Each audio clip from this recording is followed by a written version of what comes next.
ಸ್ವರೂಪನಾದ ಪರಲೋಕ ತಂದೆ, ನಿಮ್ಮ ಅತಿ ಪರಿಶುದ್ಧ ನಾಮಕ್ಕೆ ಮಹಿಮೆ ಉಂಟಾಗಲಪ್ಪ ತಂದೆ.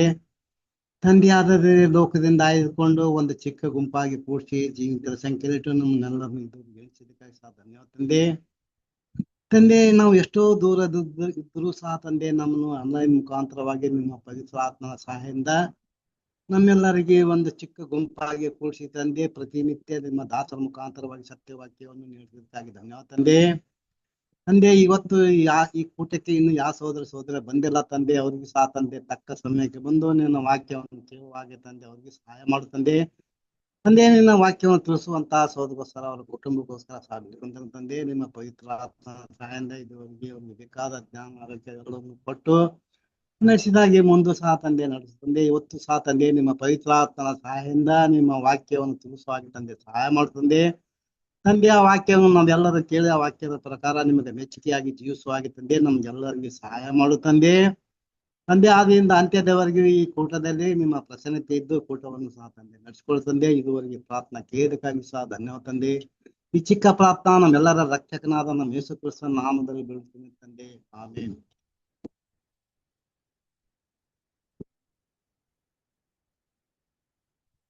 ಆಮೆನ್. Thank you. ಕ್ರಿಸ್ತನಲ್ಲಿ ಪ್ರೀತಿಯ ಸಹೋದರ ಸಹೋದರಿಯರೇ, ನಿಮ್ಮೆಲ್ಲರಿಗೂ ತಂದೆಯಾದ ದೇವರಿಂದಲೂ ಕರ್ತನಾದ ಯೇಸು ಕ್ರಿಸ್ತನ ಮೂಲಕ ಕೃಪೆ ಶಾಂತಿ ಉಂಟಾಗಲಿ.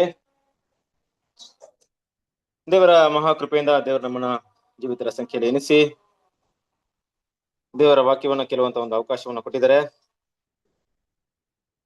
ಹಾಗಾಗಿ ಇವತ್ತಿನ ಒಂದು ಸಂಪುಟ, ಯಾವ ಸಂಪುಟವನ್ನು ನೋಡ್ಬೇಕಾಗಿದೆ?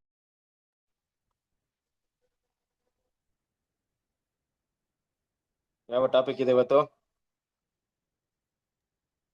ವಿವಾಹ ಉಡುಪಿನ ಪರೀಕ್ಷೆ. ಅಂದ್ರೆ ನಮ್ಗೆ ಇವತ್ತು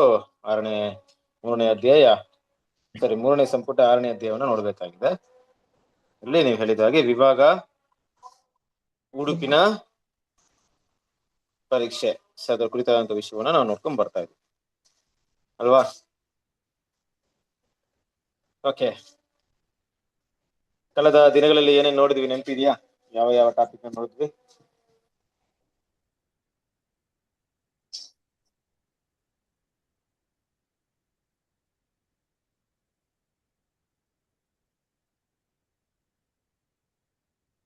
ಮೊದಲಗಿತ್ಯಾಗ್ಲೂ ದೇವ್ರು ನಮ್ಗೆ ಏನನ್ ಕೊಡ್ತಾರೆ, ನೀತಿ ವಸ್ತ್ರ ಏನನ್ ಕೊಡ್ತಾರೆ ಅಂದ್ರೆ ಸತ್ಯ, ಪವಿತ್ರಾತ್ಮ, ಪವಿತ್ರ ವಾಗ್ದಾನಗಳು, ನಡೆಸುವಿಕೆ, ಜ್ಞಾನ, ಕೃಪೆ ಮತ್ತೆ ಕಷ್ಟ ಸಂಕಟಗಳನ್ನ ಕೊಟ್ಟು ಅದರ ಮೂಲಕ ನಮ್ಮನ್ನ ಪ್ಯೂರಿಫೈ ಮಾಡ್ತಾರೆ. ಮತ್ತೆ ನೀತಿ ವಸ್ತ್ರ ಕೊಡ್ತಾರೆ ನಮ್ಗೆ. ಓಕೆ, ಥ್ಯಾಂಕ್ ಯು ಅಮ್ಮ. ಬೇರೆ?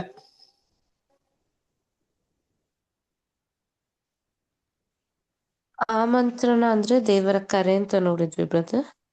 Okay, good. ಓಕೆ, ನಿಲುವಂಗಿ ಅಂದ್ರೆ ನೀತಿಯ ವಸ್ತ್ರ. ಆತನ ವಸ್ತ್ರ ಅಂದ್ರೆ ದೇವರ ಕರೆಯ ನಿರ್ಲಕ್ಷ್ಯ ಮತ್ತೆ ಆಲಸ್ಯ ಮಾಡಬಾರ್ದು ಅಂತ ನೋಡಿದ್ವಿ. Okay, very good. ಏನಾದ್ರೂ ವಿಷಯ ಇದೆಯಾ?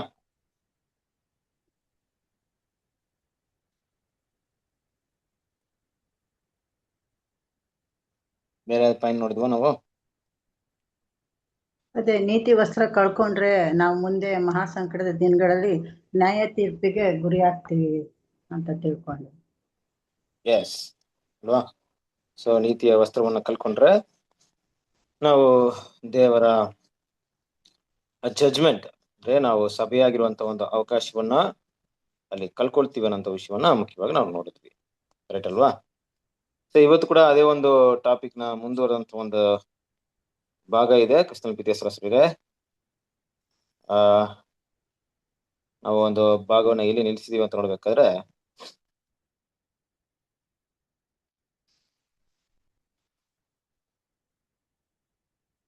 ಇಷ್ಟೇ ಭಾಗ ಇದೆ ಇವತ್ತು. 76 ಬ್ರದರ್. 76.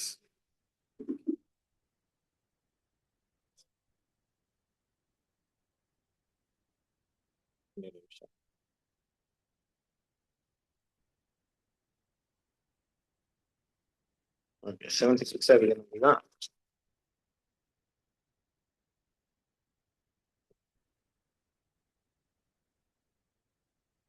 Okay,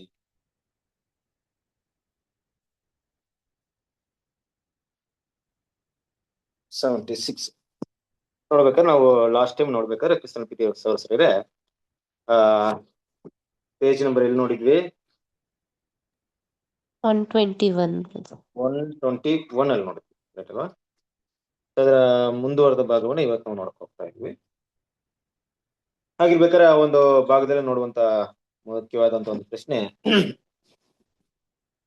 ಸ್ನೇಹಿತರೆ ವಿವಾಹ ವಸ್ತ್ರವಿಲ್ಲದೆ ಹೇಗೆ ಬಂದಿರೋಂತ ಒಂದು ಪ್ರಶ್ನೆಯನ್ನ ಅಲ್ಲಿ ಕೇಳುವಂತದನ್ನ ನೋಡ್ತೀವಿ, ಅಲ್ವಾ? ಆಕ್ಚುಲಿ ಆ ಒಂದು ಟಾಪಿಕ್ ಅಲ್ಲಿ ಏನ್ ಬರುತ್ತೆ ಅಂತ ನೋಡ್ಬೇಕಾದ್ರೆ, ವಿವಾಹ ವಸ್ತ್ರ ಖಂಡಿತವಾಗ್ಲೂ ಆ ಒಂದು ವಿವಾಹಕ್ಕೋಸ್ಕರ ಯಾರು ಬಂದಿದಾರೋ ಅವರಿಗೆ ಕೊಡಲ್ಪಟ್ಟಿದೆ, ಮುಂಚಿತವಾಗಿ ಕೊಡಲ್ಪಟ್ಟಿದೆ. ಆದ್ರೆ ಅವ್ರು ಏನ್ ಮಾಡಿಲ್ಲ, ಬರ್ಬೇಕಾದ್ರೆ ಅದನ್ನ ಧರಿಸ್ಕೊಂಡ್ ಬಂದಿಲ್ಲ, ಹಾಕೊಂಡ್ ಬಂದಿಲ್ಲ ಅನ್ನೋದನ್ನ ಇಲ್ಲಿ ಅಂದ್ರೆ ಹೊರಗಡೆ ಬಂದಿರ್ಬೇಕಾದ್ರೆ ಏನ್ ಮಾಡಿದ್ರೆ ಹಾಕೊಂಡ್ ಬಂದಿದ್ದಾರೆ, ಅದಾದ ನಂತರ ಏನ್ ಮಾಡಿದಾರೆ ಅದನ್ನ ಹಾಕೊಂಡಿಲ್ಲ, ಬಿಚ್ಚಿಟ್ಟಿರ್ಬೋದು ಮೋಸ್ಟ್ಲಿ ಅನ್ನೋಂಥ ವಿಷಯವನ್ನ ಇಲ್ಲಿ ನೋಡ್ಬೋದು. ಯಾಕೆಂತ ನೋಡ್ಬೇಕಾರೆ ಯಾರೆಲ್ಲ ಹೊರಗಡೆ ಬರ್ತಾರೋ ಬರ್ಬೇಕಾದ್ರೆ ಅಲ್ಲಿ ಏನ್ ಮಾಡ್ತಾರೆ, ವಿವಾಹ ವಸ್ತ್ರ ಇದೆಯಾ ಅಂತ ಚೆಕ್ ಮಾಡಿನೇ ಬಿಡ್ತಾರೆ ಅನ್ನೋ ವಿಷಯವನ್ನ ಕೂಡ ನಾವು ನೋಡ್ತೀವಿ. ಸೊ ಈ ಒಂದು ಟಾಪಿಕ್ ನಾವು ಓದೋಣ. ಈ ಸ್ಕ್ರೀನ್ ಅಲ್ಲಿ ಕಾಣಿಸ್ತಾರೆ, ಅದನ್ನ ಓದಕ್ಕಾಗುತ್ತಾ?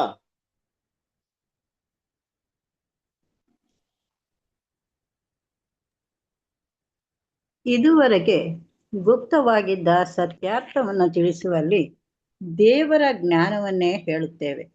ಅದು ಯಾವುದೆಂದರೆ, ದೇವರು ನಮ್ಮ ಮಹಿಮೆಗಾಗಿ ಲೋಕೋತ್ಪತ್ತಿಗಿಂತ ಮೊದಲೇ ನೇಮಿಸಿ ಇದುವರೆಗೆ ಮರೆಮಾಡಿದ್ದ ಜ್ಞಾನವೇ. ಇದನ್ನು ಇಹಲೋಕಾಧಿಕಾರಿಗಳಲ್ಲಿ ಯಾರೂ ಅರಿಯಲಿಲ್ಲ. ಅರಿತಿದ್ದರೆ ಅವರು ಮಹಿಮೆಯುಳ್ಳ ಕರ್ತನನ್ನು ಶಿಲುಬೆಗೆ ಹಾಕಿಸುತ್ತಿರಲಿಲ್ಲ. ಆದರೆ ಬರೆದಿರುವ ಪ್ರಕಾರ ದೇವರು ತನ್ನನ್ನು ಪ್ರೀತಿಸುವವರಿಗಾಗಿ ಸಿದ್ಧ ಮಾಡಿರುವಂಥದ್ದೆಲ್ಲವನ್ನು ಕಣ್ಣು ಕಾಣಲಿಲ್ಲ, ಕಿವಿ ಕೇಳಲಿಲ್ಲ, ಅದರ ಭಾವನೆಯು ಮನುಷ್ಯನ ಹೃದಯದಲ್ಲಿ ಹುಟ್ಟಲಿಲ್ಲ ಎಂದು ಕೊಡು. ಹೌದು, ಕ್ರಿಸ್ತನ ಪ್ರೀತಿ ಸಹೋದರರೇ, ಈ ವಾಕ್ಯವನ್ನ ಇಲ್ಲಿ ಏನಕ್ಕೋಸ್ಕರ ನೋಡ್ತೀವಿ ಅಂದ್ರೆ, ಈ ವಿವಾಹದ ಉಡುಪನ್ನ ಕೊಟ್ಟಿರುವಂತ ವಿಷಯ ದೇವರ ಮಕ್ಕಳಿಗೆ ಬಹು ವಿಶೇಷವಾದಂತ ಒಂದು ವಿಷಯ. ಈ ವಿವಾಹದ ವಸ್ತ್ರದ ಬಗ್ಗೆ ನಾವು ತಗೊಳ್ಬೇಕಾದ್ರೆ ಆತ್ಮಿಕ ಅರ್ಥದಲ್ಲಿ ಇವತ್ತು ದೇವರ ಮಕ್ಕಳಿಗೆ ದೇವ್ರು ಕೊಟ್ಟಿರುವಂತಹ ಸತ್ಯವಿರ್ಬೋದು, ಆ ರಕ್ಷಣೆಯ ಮಾರ್ಗವಿರ್ಬೋದು, ಆ ಈಡುಬಳಿಯ ಬೆಲೆ ಇರ್ಬೋದು, ಅದು ಯಾರಿಗ್ ಮಾತ್ರ ಗೊತ್ತಿದೆ ಅಂದ್ರೆ ಲೋಕದವರಿಗೆ ಗೊತ್ತಿಲ್ಲ. ಬದಲಾಗಿ ಯಾರಿಗ್ ಗೊತ್ತಿದೆ ಅಂದ್ರೆ ನಿಜವಾದಂತ ದೇವರ ಮಕ್ಕಳಿಗೆ ಮಾತ್ರ ಗೊತ್ತಿದೆ. ಅವರು ಆ ಒಂದು ವಿಷಯವನ್ನ ಅಲ್ಲೇ ಗೆಲ್ಲಿದ್ರೆ, ಅಂದ್ರೆ ಆ ಈಡುಬಳಿಗೆ ವಿರುದ್ಧವಾದ ಕೆಲಸವನ್ನ ಮಾಡಿದ್ರೆ ಮೊದಲು ಯಾರಿಗೆ ಗೊತ್ತಾಗುತ್ತಂದ್ರೆ ಆ ಒಂದು ಮದ್ವೆ ಯಜಮಾನನಿಗೆ, ಅಂದ್ರೆ ಕರ್ತನಾದ ತಂದೆಯಾದ ದೇವರಿಗೆ ಏನಾಗುತ್ತೆ ಮೊದಲು ಗೊತ್ತಾಗುತ್ತೆ ನಾವು ಆ ರೀತಿ ಮಾಡುವಂತ ವಿಷಯ. ಇಲ್ಲಿ ಸಾಮ್ಯ ರೂಪದಲ್ಲಿ ಮಾತ್ರ ಅಂತ ವಿಷಯವನ್ನ ನಿಜ ರೂಪದಲ್ಲಿ ತಗೊಂಡಾಗ ನಾವು ಕ್ರಿಸ್ತನ ಈಡುಬಳಿಯನ್ನ, ಆತನ ಮಹಾ ಉನ್ನತವಾದಂತ ಸತ್ಯಗಳನ್ನ ಅರ್ಥ ಮಾಡ್ಕೊಂಡು ಬಂದಿರ್ಬೇಕಾದ್ರೆ ಅದನ್ನ ನಾವು ಅಲ್ಲೇ ಗೆಲ್ಲಿತೀವಿ, ಇಲ್ಲವೇ ಅದನ್ನ ನಾವು ಏನ್ ಮಾಡ್ತೀವಿ, ಅದಕ್ಕೆ ಮೌಲ್ಯ ಕೊಡದೆ, ಬೆಲೆ ಕೊಡದೆ ರೀತಿಯಲ್ಲಿ ನಡ್ಕೊಳ್ತೀವಿ ಅಂದ್ರೆ ಅದರ ಮೊದಲು ಗೊತ್ತಾಗೋದು ತಂದೆಯಾದ ದೇವರಿಗೆ. ಆ ರೀತಿ ಮಾಡೋರ್ನ ನೋಡಿದಾಗ, ಅದಕ್ಕೆ ಈ ವಾಕ್ಯ ಏನ್ ಹೇಳುತ್ತಂದ್ರೆ, ಇದುವರೆಗೆ ಗುಪ್ತವಾಗಿದ್ದ ಸತ್ಯಾರ್ಥವನ್ನು ತಿಳಿಸುವುದರಲ್ಲಿ ದೇವ ಜ್ಞಾನವನ್ನೇ ಹೇಳುತ್ತೇವೆ. ಅಂತಹ ದೇವ ಜ್ಞಾನ ಇವತ್ತು ದೇವರ ಮಕ್ಕಳಾದ ನಮಗೆ ತಿಳಿಸಲ್ಪಟ್ಟಿದೆ, ಬದಲಾಗಿ ಅದು ಲೋಕಕ್ಕೆ ತಿಳಿಸಲ್ಪಟ್ಟಿಲ್ಲ. ಸೊ ನಮಗೆ ತಿಳಿಸಲ್ಪಟ್ಟಿರ್ಬೇಕಾದ್ರೆ ದೇವ್ರೇನ್ ಮಾಡ್ತಿದಾರೆ ಅಂದ್ರೆ, ಈ ಒಂದು ಜ್ಞಾನದ ಕುರಿತು, ಜ್ಞಾನದ ವಿಷಯದಲ್ಲಿ ನಾವು ಎಷ್ಟರ ಮಟ್ಟಿಗೆ ಬೆಳೆದಿದ್ದೀವಿ ಅನ್ನೋ ವಿಷಯವನ್ನ ಪ್ರತಿ ಸರಿ ಕೂಡ ನಮ್ಮನ್ನ ನಾವೇ ಪರೀಕ್ಷೆ ಮಾಡೋದು ತುಂಬಾ ಮುಖ್ಯವಾಗಿದೆ. ನಮ್ಮನ್ನ ಮಾತ್ರವಲ್ಲ, ಜೊತೆಯಾಗಿ ನಾವೇನ್ ಮಾಡ್ಬೇಕು, ದೇವರ ಮುಂದೆ ನಾವು ಯೋಗ್ಯರಾಗಿ ಕಾಣಿಸ್ಕೊಳ್ತಿದೀವ ಅಂತ ಒಂದು ಭಾವನೆ ಯಾವಾಗ್ಲೂ ನಮ್ಮ ಮುಂದೆ ಇರ್ಬೇಕು.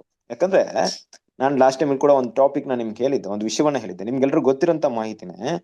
ತಂದೆಯಾದ ದೇವ್ರು ಕೊಟ್ಟಂತ ಅಷ್ಟು ಅಮೂಲ್ಯವಾದಂತ ಆ ಬೆಲೆ, ಈಡುಬಳಿ ಇದೆಯಲ್ಲ, ಅದಕ್ಕೆ ನಾವೇನಾದ್ರೂ ಬೆಲೆ ಕೊಡದೆ ಹೋದ್ರೆ ದೇವ್ರಿಗೆ ತುಂಬಾ ಕೋಪ ಬರುತ್ತೆ. ಯಾಕಂದ್ರೆ ಅದ್ರ ಬೆಲೆ ಅಷ್ಟು ದೊಡ್ಡದು. ಅದು ಚಿನ್ನ ಬೆಳ್ಳಿ ವಸ್ತು ಆಗಿದ್ರೆ ಏನೋ ಪರವಾಗಿಲ್ಲ, ಆದ್ರೆ ಅದು ತನ್ನ ಒಬ್ಬನೇ ಮಗನ ರಕ್ತವಾಗಿದೆ, ಅದರಿಂದ ಅದಕ್ಕೆ ತುಂಬಾ ಬೆಲೆನ ದೇವ್ರು ಕೊಟ್ಟಿದ್ದಾರೆ.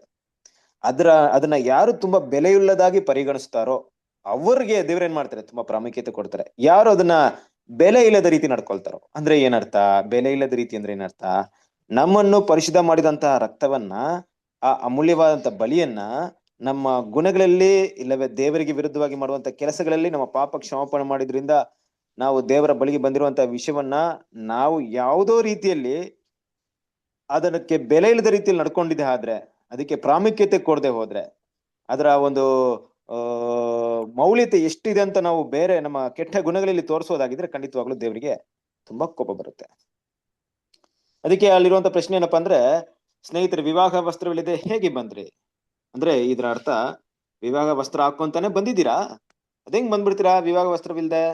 ಬರ್ಬೇಕಾದ್ರೆ ವಿವಾಹ ವಸ್ತ್ರ ಇತ್ತಲ್ಲ, ಇವಾಗ ಯಾಕಿಲ್ಲ ನಿಮ್ಮ ಹತ್ರ? ಅಂದ್ರೆ ಬಂದಾದ್ಮೇಲೆ ಬಿಚ್ಚಿಟ್ಟಿದ್ದೀರಾ? ಈ ರೀತಿ ಕೆಲಸ ನೀವು ಮಾಡ್ಬಾರ್ದಾಗಿತ್ತು, ಇದ್ ಮಾಡಿದ್ ತಪ್ಪು. ನನ್ನ ಮಗನ ರಕ್ತವನ್ನ ನೀವು ಸಾಧಾರಣವಾಗಿ ಎಣಿಸ್ಕೊಳ್ತಿದ್ದೀರಾ ಅನ್ನೋಂಥ ವಿಷಯವನ್ನ ಇಲ್ಲಿ ಸೂಚಿಸ್ತಾ ಇದೆ. ಹಾಗಾಗಿ ದೇವರ ಮಕ್ಕಳಾದ ನಮಗೆ ಇದೊಂದು ದೊಡ್ಡ ಲೆಸನ್ ಆಗಿದೆ. ಯಾವ ರೀತಿಯಲ್ಲಿ ಲೆಸನ್ ಆಗಿದೆ ಅಂದ್ರೆ, ಒಂದ್ಸರಿ ದೇವರ ಯೋಚನೆಗಳ ಸತ್ಯನ ತಿಳ್ಕೊಂಡು ದೇವರ ಹತ್ರ ಬಂದಿರುವಂತ ನಾವು ಆ ವಿವಾಹ ವಸ್ತ್ರವನ್ನ ಯಾವಾಗ್ಲೂ ಕಾಪಾಡ್ಕೊಳ್ಳೋದ್ರಲ್ಲಿ ತುಂಬಾ ಜಾಗರೂಕತೆಯಿಂದ ಇರಬೇಕು. ನಮಗೆ ಸಭೆಯಾಗಿ ಕೊಡಲ್ಪಟ್ಟಂತ ಕರೆ ಕಳ್ಕೊಳ್ತೀವಂತ ಭಯ ಬೇಕಾಗಿಲ್ಲ. ಆದ್ರೆ ತನ್ನ ಒಬ್ಬನೇ ಮಗನ ರಕ್ತವನ್ನು ನಮಗೆ ಕೊಟ್ಟಿದ್ದೀರ ಅನ್ನೋಂತ ಅಷ್ಟು ದೊಡ್ಡ ತ್ಯಾಗ ಎಷ್ಟು ದೊಡ್ಡದು ಅಂತ ಸ್ವಲ್ಪ ಅರ್ಥ ಮಾಡ್ಕೊಳ್ಳಕ್ಕೆ ಪ್ರಯತ್ನ ಪಡ್ಬೇಕು. ಯಾವ ರೀತಿಯಲ್ಲಿ ಅರ್ಥ ಮಾಡ್ಕೊಬೇಕು ದೇವ್ರ ಮಕ್ಕಳು? ನಾವು ಎಷ್ಟ್ರ ಮಟ್ಟಿಗೆ ಬಲಿ ಕೊಡಕ್ಕಾಗುತ್ತೆ ನಮ್ಮ ಕೈಲಿ? ನಮ್ ಕೈಲಿ ಆ ತ್ಯಾಗ ಮಾಡೋಂಥ ವಿಷಯದಲ್ಲಿ ನಾವ್ ಏನಾದ್ರೂ ರಕ್ತವನ್ನ ಚೆಲ್ಲುತ್ತಿದೀವ? ಇವತ್ತು ನಾವು ದೇವರಿಗೋಸ್ಕರ, ಕ್ರಿಸ್ತನಿಗೋಸ್ಕರ ಅನುಭವಿಸುವಂತ ಹೊರುವಂತ ಈ ಶಿಲುಬೆಯಲ್ಲಿ ನಾವು ಕೆಲವೊಂದು ಕಷ್ಟವನ್ನ ಸಹಿಸ್ಕೊಳ್ಳಕ್ಕೆ ನಮ್ ಕೈಲಿ ಆಗಲ್ಲ. ಆ ಕಷ್ಟ ಬೇಡ ಅಂತ ಅಂದ್ಬಿಡ್ತೀವಿ ಅಲ್ವಾ? ಅನೇಕ ಬಾರಿ ನಮ್ಗಾಗುವಂತ ಭೂಲೋಕದ ಕೆಲವೊಂದು ಕುಂದುಕೊರತೆಗಳು ಕೂಡ ನಮ್ ಕೈಲಿ ಸಹಿಸ್ಕೊಳಕ್ಕಾಗಲ್ಲ. ಆದ್ರೆ ನಮ್ಮ ಕರ್ತನಾದ ಯೇಸು ರಕ್ತವನ್ನು ಚೆಲ್ಲುವಂತ ರೀತಿ ನಮ್ಗೆ ತ್ಯಾಗ ಮಾಡಿದ್ದಾರೆ. ಅಂತ ತ್ಯಾಗದಲ್ಲಿ ಅಲ್ಪವಾದಂತ ಭಾಗ ಕೂಡ ನಮ್ ಕೈಲಿ ಮಾಡದೇ ಇರ್ಬೇಕಾದ್ರೆ ಕೊಟ್ಟಿರುವಂತ ಬಲಿಗೆ ಬೆಲೆ ಕೊಡೋದಾದ್ರೂ ನಾವು ಕಳಿಬೇಕಲ್ವಾ? ಸಾಗಿರ್ಬೇಕು ಕ್ರಿಸ್ತನ ಪ್ರೀತಿಯ ಸಹೋದರರೇ, ಇದು ತುಂಬಾ ಮುಖ್ಯವಾದಂತ ವಿಷಯ. ಇದನ್ನ ಮನಸ್ಸಲ್ಲಿ ಇಟ್ಕೊಳ್ಳೋದು ತುಂಬಾ ಅವಶ್ಯಕವಾಗಿದೆ. ಹಾಗೆ ನೋಡ್ಬೇಕಾದ್ರೆ ಮುಂದುವರೆದು ಇನ್ನೊಂದು ವಿಷಯವನ್ನ ನೋಡ್ಬೋದು. ಏನಪ್ಪಾ ಅಂದ್ರೆ, ಮುಂದಿನ ಭಾಗದಲ್ಲಿ ನಂತರದಲ್ಲಿ ಅರಸನು ತನ್ನ ಸೇವಕರುಗಳಿಗೆ ಅವನ ಕೈ ಕಾಲುಗಳನ್ನು ಕಟ್ಟಿ ಮತ್ತು ಅವನನ್ನು ಹೊರಗೆ ಕತ್ತಲಿಗೆ ನೂಕಿರಿ ಅನ್ನುವಂಥ ವಿಷಯವನ್ನ ಮತ್ತೇನು ಸುವಾರ್ತೆ 22ನೇ ಅಧ್ಯಾಯ 13ನೇ ವಾಕ್ಯದಲ್ಲಿ ಮಾತಾಡ್ತಾರೆ. 13-14ರಲ್ಲಿ ಈ ರೀತಿಯಾಗಿ ಮಾಡುವಂತ ಉದ್ದೇಶವೇನಿತ್ತು ಅಲ್ವಾ? ಈ ಲೋಕದ ಕತ್ತಲು ಅಂತ ತಗೊಳ್ಬೇಕಾದ್ರೆ, ಈ ಲೋಕದ ಹೊರಗಿನ ಕತ್ತಲು ಅಂತ ಹೇಳ್ಬೇಕಾದ್ರೆ ಈ ಲೋಕದ ಜ್ಞಾನವಿರ್ಬೋದು, ಲೋಕದ ವಿಷಯ ಇರ್ಬೋದು. ಅಂದ್ರೆ ಏನರ್ಥ ಇಲ್ಲಿ? ಯಾವಾಗ ನಾವು ಕ್ರಿಸ್ತನ ಕೊಟ್ಟಂತ ಬಲಿಯನ್ನ, ಆ ಉನ್ನತವಾದಂತ ಸತ್ಯವನ್ನ ನಾವು ಅಲ್ಲೆಗೆಳಿತೀವೋ ಆಗ ದೇವರ ಆತ್ಮ ನಮ್ಮಿಂದ ತೆಗೆಯಲ್ಪಡುತ್ತೆ. ಕ್ರಮೇಣ ನಮಗಿರುವಂತ ಈ ನಾಲೆಜ್ ನಮ್ಮಿಂದ ಹೊರಟೋಗ್ಬಿಡುತ್ತೆ. ಅಂದ್ರೆ ಏನರ್ಥ? ನಾವು ಸತ್ಯವನ್ನ ಎಷ್ಟೇ ತಿಳ್ಕೊಂಡಿದ್ರು, ಬೇಸಿಕ್ ಕ್ಲಾಸ್ನ ಎಷ್ಟೇ ಅರ್ಥ ಮಾಡ್ಕೊಂಡಿದ್ರು, ತುಂಬಾ ಆಳವಾಗಿ ಬೇರೂರಿದ್ರು, ನಾವು ಪ್ರೊಫೆಸರ್ ತರ ಎಲ್ರಿಗಿಂತ ಎಕ್ಸ್ಟ್ರಾರ್ಡಿನರಿ ಆಗಿ ಅದನ್ನ ತಿಳುವಳಿಕೆನ ಹೊಂದಿದ್ರು ಕೂಡ ಆ ಕತ್ತಲೆಯಲ್ಲಿ ನೂಕಲ್ಪಡೋದು ದೊಡ್ಡ ವಿಷಯ ಅಲ್ಲ. ಅದು ಖಂಡಿತ ನಡೆಯೋದಕ್ಕೆ ತುಂಬಾ ಸಾಧ್ಯತೆ ಇದೆ. ಯಾವ ರೀತಿಯಲ್ಲಿ ಅಂದ್ರೆ, ಯಾವಾಗ ಆ ಮದುವೆಯ ವಸ್ತ್ರಕ್ಕೆ ನಾವು ಬೆಲೆಯನ್ನ ಕೊಡಲ್ವೋ ಆಗ ಮುಂದಿನ ಒಂದು ಹಂತವೇ ದೇವರಿಂದ ಆ ಕತ್ತಲು ಅನ್ನೋಂತ ಒಂದು ಪ್ಲೇಸ್ ಅಲ್ವಾ? ಕೆಲವೊಂದು ಟೈಮಲ್ಲಿ ಆ ಕತ್ತಲು ಹೇಗಿದೆ ಅಂದ್ರೆ, ಈ ಲೋಕದ ಮಾರ್ಗದರ್ಶನ ಹುಡುಕ್ತಿವಿ, ಮನುಷ್ಯರ ಬೋಧನೆಗಳನ್ನ ಕಿವಿಗೊಡ್ತೀವಿ, ಮನುಷ್ಯರ ಆಲೋಚನೆಗಳ ಬಗ್ಗೆ ಏನ್ ಮಾಡ್ತೀವಿ ನಾವು ಹೋಗ್ಬಿಡ್ತೀವಿ. ಅದು ಈ ಈಡು ಬಳಿಯಿಂದ ನಮ್ಮನ್ನ ಏನ್ ಮಾಡುತ್ತೆ? ಹೊರಗೆ ಉಳಿಸ್ಕೊಳುತ್ತೆ. ಆ ಈಡು ಬಳಿಯ ಬಾರ್ಡರ್ ಇಂದಾನೆ ನಾವೇನಾಗ್ತೀವಿ? ಈಚೆ ಹೋಗ್ತೀವಿ. ಮುಂದೆ ನಮ್ಗೆ ದೇವರ ಯಾವುದೇ ಸತ್ಯ ತಿಳಿಸಲ್ಪಡಲ್ಲ. ಆ ಸತ್ಯ ನಮ್ಗೆ ಅರ್ಥವಾಗೋದು ಇಲ್ಲ, ಯಾಕಂದ್ರೆ ದೇವ್ರು ತನ್ನ ಆತ್ಮವನ್ನು ನಮ್ಮಿಂದ ತೆಗೆದಿರ್ತಾರೆ. ಇಲ್ವೇ? ಇಲ್ಲದೆ ಹೋಗ್ತಾ ಇರ್ಬೇಕಾದ್ರೆ ಆ ಅಮೂಲ್ಯವಾದ ರಕ್ತದ ಒಂದು ಅವಶ್ಯಕತೆ ನಮ್ಗೆ ಬೇಕಾಗೂ ಇರಲ್ಲ. ಮತ್ತೆ ಅದನ್ನ ನಾವ್ ಯಾವಾಗ್ಲೂ ಕೂಡ ಏನ್ ಮಾಡಲ್ಲ, ಯೂಸ್ ಮಾಡಕ್ಕೆ ಇಷ್ಟಪಡಲ್ಲ. ಮತ್ತೆ ಯಾಕೆ ಅಂದ್ರೆ ನಾವು ಆ ಒಂದು ರಕ್ತದ ಮೌಲ್ಯವನ್ನ ತಿಳಿದವರಾಗಿದ್ದೇವೆ.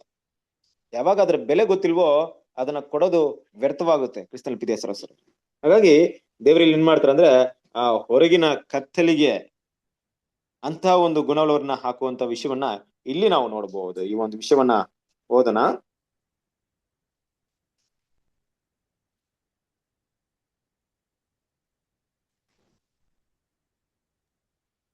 ಹೊರಗಿನ ಕತ್ತಲೆ ಎಂದರೇನು?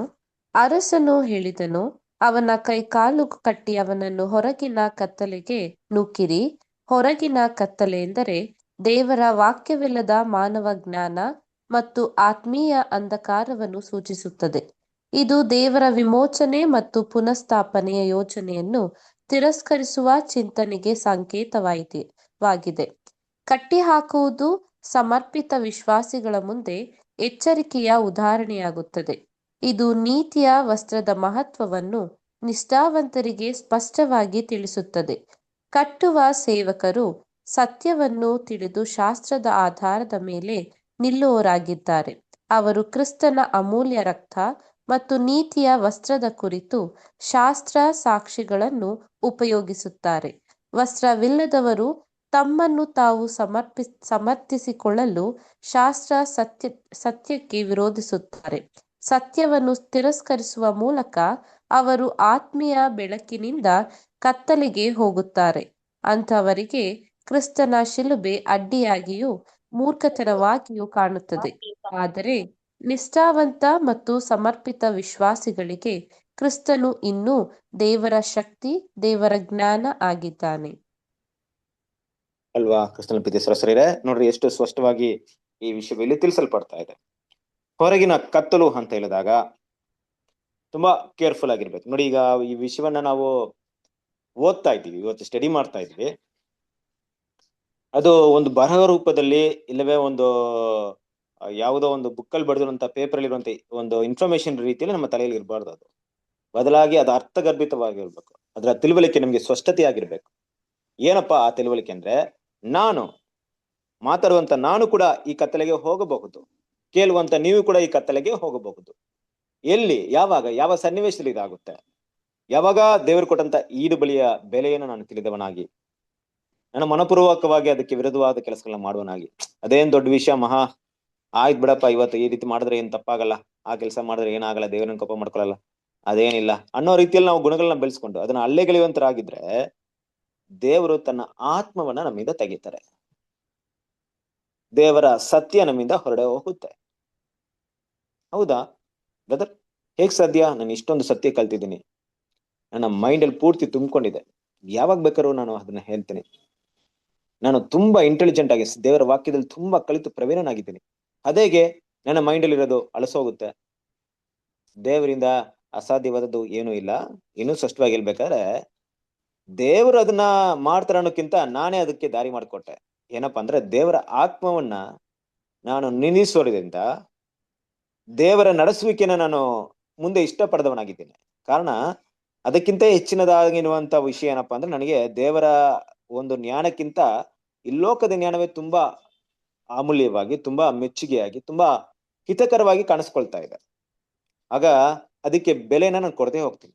ಕೆಲವೊಂದು ಟೈಮಲ್ಲಿ ನಾವು ಕ್ಲಾಸ್ ಕೇಳಿದ ಮೇಲೆ ಬೇರೆ ಬೇರೆ ಇನ್ಫಾರ್ಮೇಶನ್ ಜಾಸ್ತಿ ನೋಡ್ತೀವಿ, ಕೇಳ್ತೀವಿ ಅಂದ್ರೆ ಅದಕ್ಕೆ ಜಾಸ್ತಿ ಇಂಪಾರ್ಟೆನ್ಸ್ ಕೊಡ್ತಾ ಇದ್ರೆ ದೇವ್ರು ನಮ್ಮನ್ನ ಯಾವ ರೀತಿ ನೋಡ್ತಾರೆ? ನನ್ನ ಮಕ್ಳಿಗೆ ಏನೋ ದೇವ್ರ ವಾಕ್ಯದಲ್ಲಿ ಅಷ್ಟು ಇಂಪಾರ್ಟೆನ್ಸ್ ಇಲ್ಲ ಅನ್ಸುತ್ತೆ, ಅದಕ್ಕೆ ವಿರುದ್ಧವಾಗಿರುವಂತ ವಿಷಯದಲ್ಲಿ ಜಾಸ್ತಿ ಗಮನ ಕೊಡ್ತಾ ಇದ್ದಾರೆ. ನೋಡು, ಆ ಟಾಪಿಕ್ ನ ಇನ್ಫಾರ್ಮೇಶನ್ ತುಂಬಾ ತಿಳ್ಕೊಳ್ತಾ ಇದ್ರೆ, ಅದ್ರ ಬಗ್ಗೆ ಜಾಸ್ತಿ ಪ್ರಾಮುಖ್ಯತೆ ಕೊಡ್ತಾ ಇದ್ದಾರೆ. ಹಾಗಿರ್ಬೇಕಾದ್ರೆ ಇವ್ರನ್ನ ಇದಕ್ಕಿಂತ ಅದೇ ಇಷ್ಟವಾಗಿದೆ.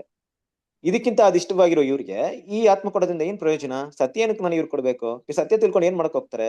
ಬೇಡ, ಇವ್ರಿಗೆ ಸತ್ಯ ಬೇಡ ಅಂತ ದೇವರ ಆತ್ಮನ ದೇವ್ರು ತೆಗಿತಾರೆ. ಇದಕ್ಕೆ ಸಾಕಷ್ಟು ಉದಾಹರಣೆಗಳು ನಮ್ಮ ಮುಂದೆ ಇದೆ. ಹಲವಾರು ಸಹೋದರರು ಇವತ್ತು ಸತ್ಯವನ್ನು ಬಿಟ್ಟು ಹೋಗಿದ್ದಾರೆ, ಅವರು ದೇವರ ದಾರಿಯಲ್ಲಿ ನಡೀತಾ ಇಲ್ಲ. ನಾವು ಕಣ್ಣು ಮುಂದೆ ಇದನ್ನ ನೋಡ್ತಾ ಇದೀವಿ. ಇದೆಲ್ಲ ನಮ್ಮನ್ನ ಭಯ ಹುಟ್ಟಿಸುವಂತ ವಿಷಯ. ಹೌದು, ತುಂಬಾ ಭಯ ಹುಟ್ಟಿಸ್ಬೇಕು, ನಮ್ಮಲ್ಲಿ ಭಯವನ್ನ ಉಂಟು ಮಾಡ್ಬೇಕು. ಬೇರೆಲ್ಲಾ ವಿಷಯಗಳಿಂದ ಇಂಥ ವಿಷಯಗಳಿಗೆ ಭಯ ಪಡ್ಬೇಕು ದೇವ್ರ ಮಕ್ಕಳು.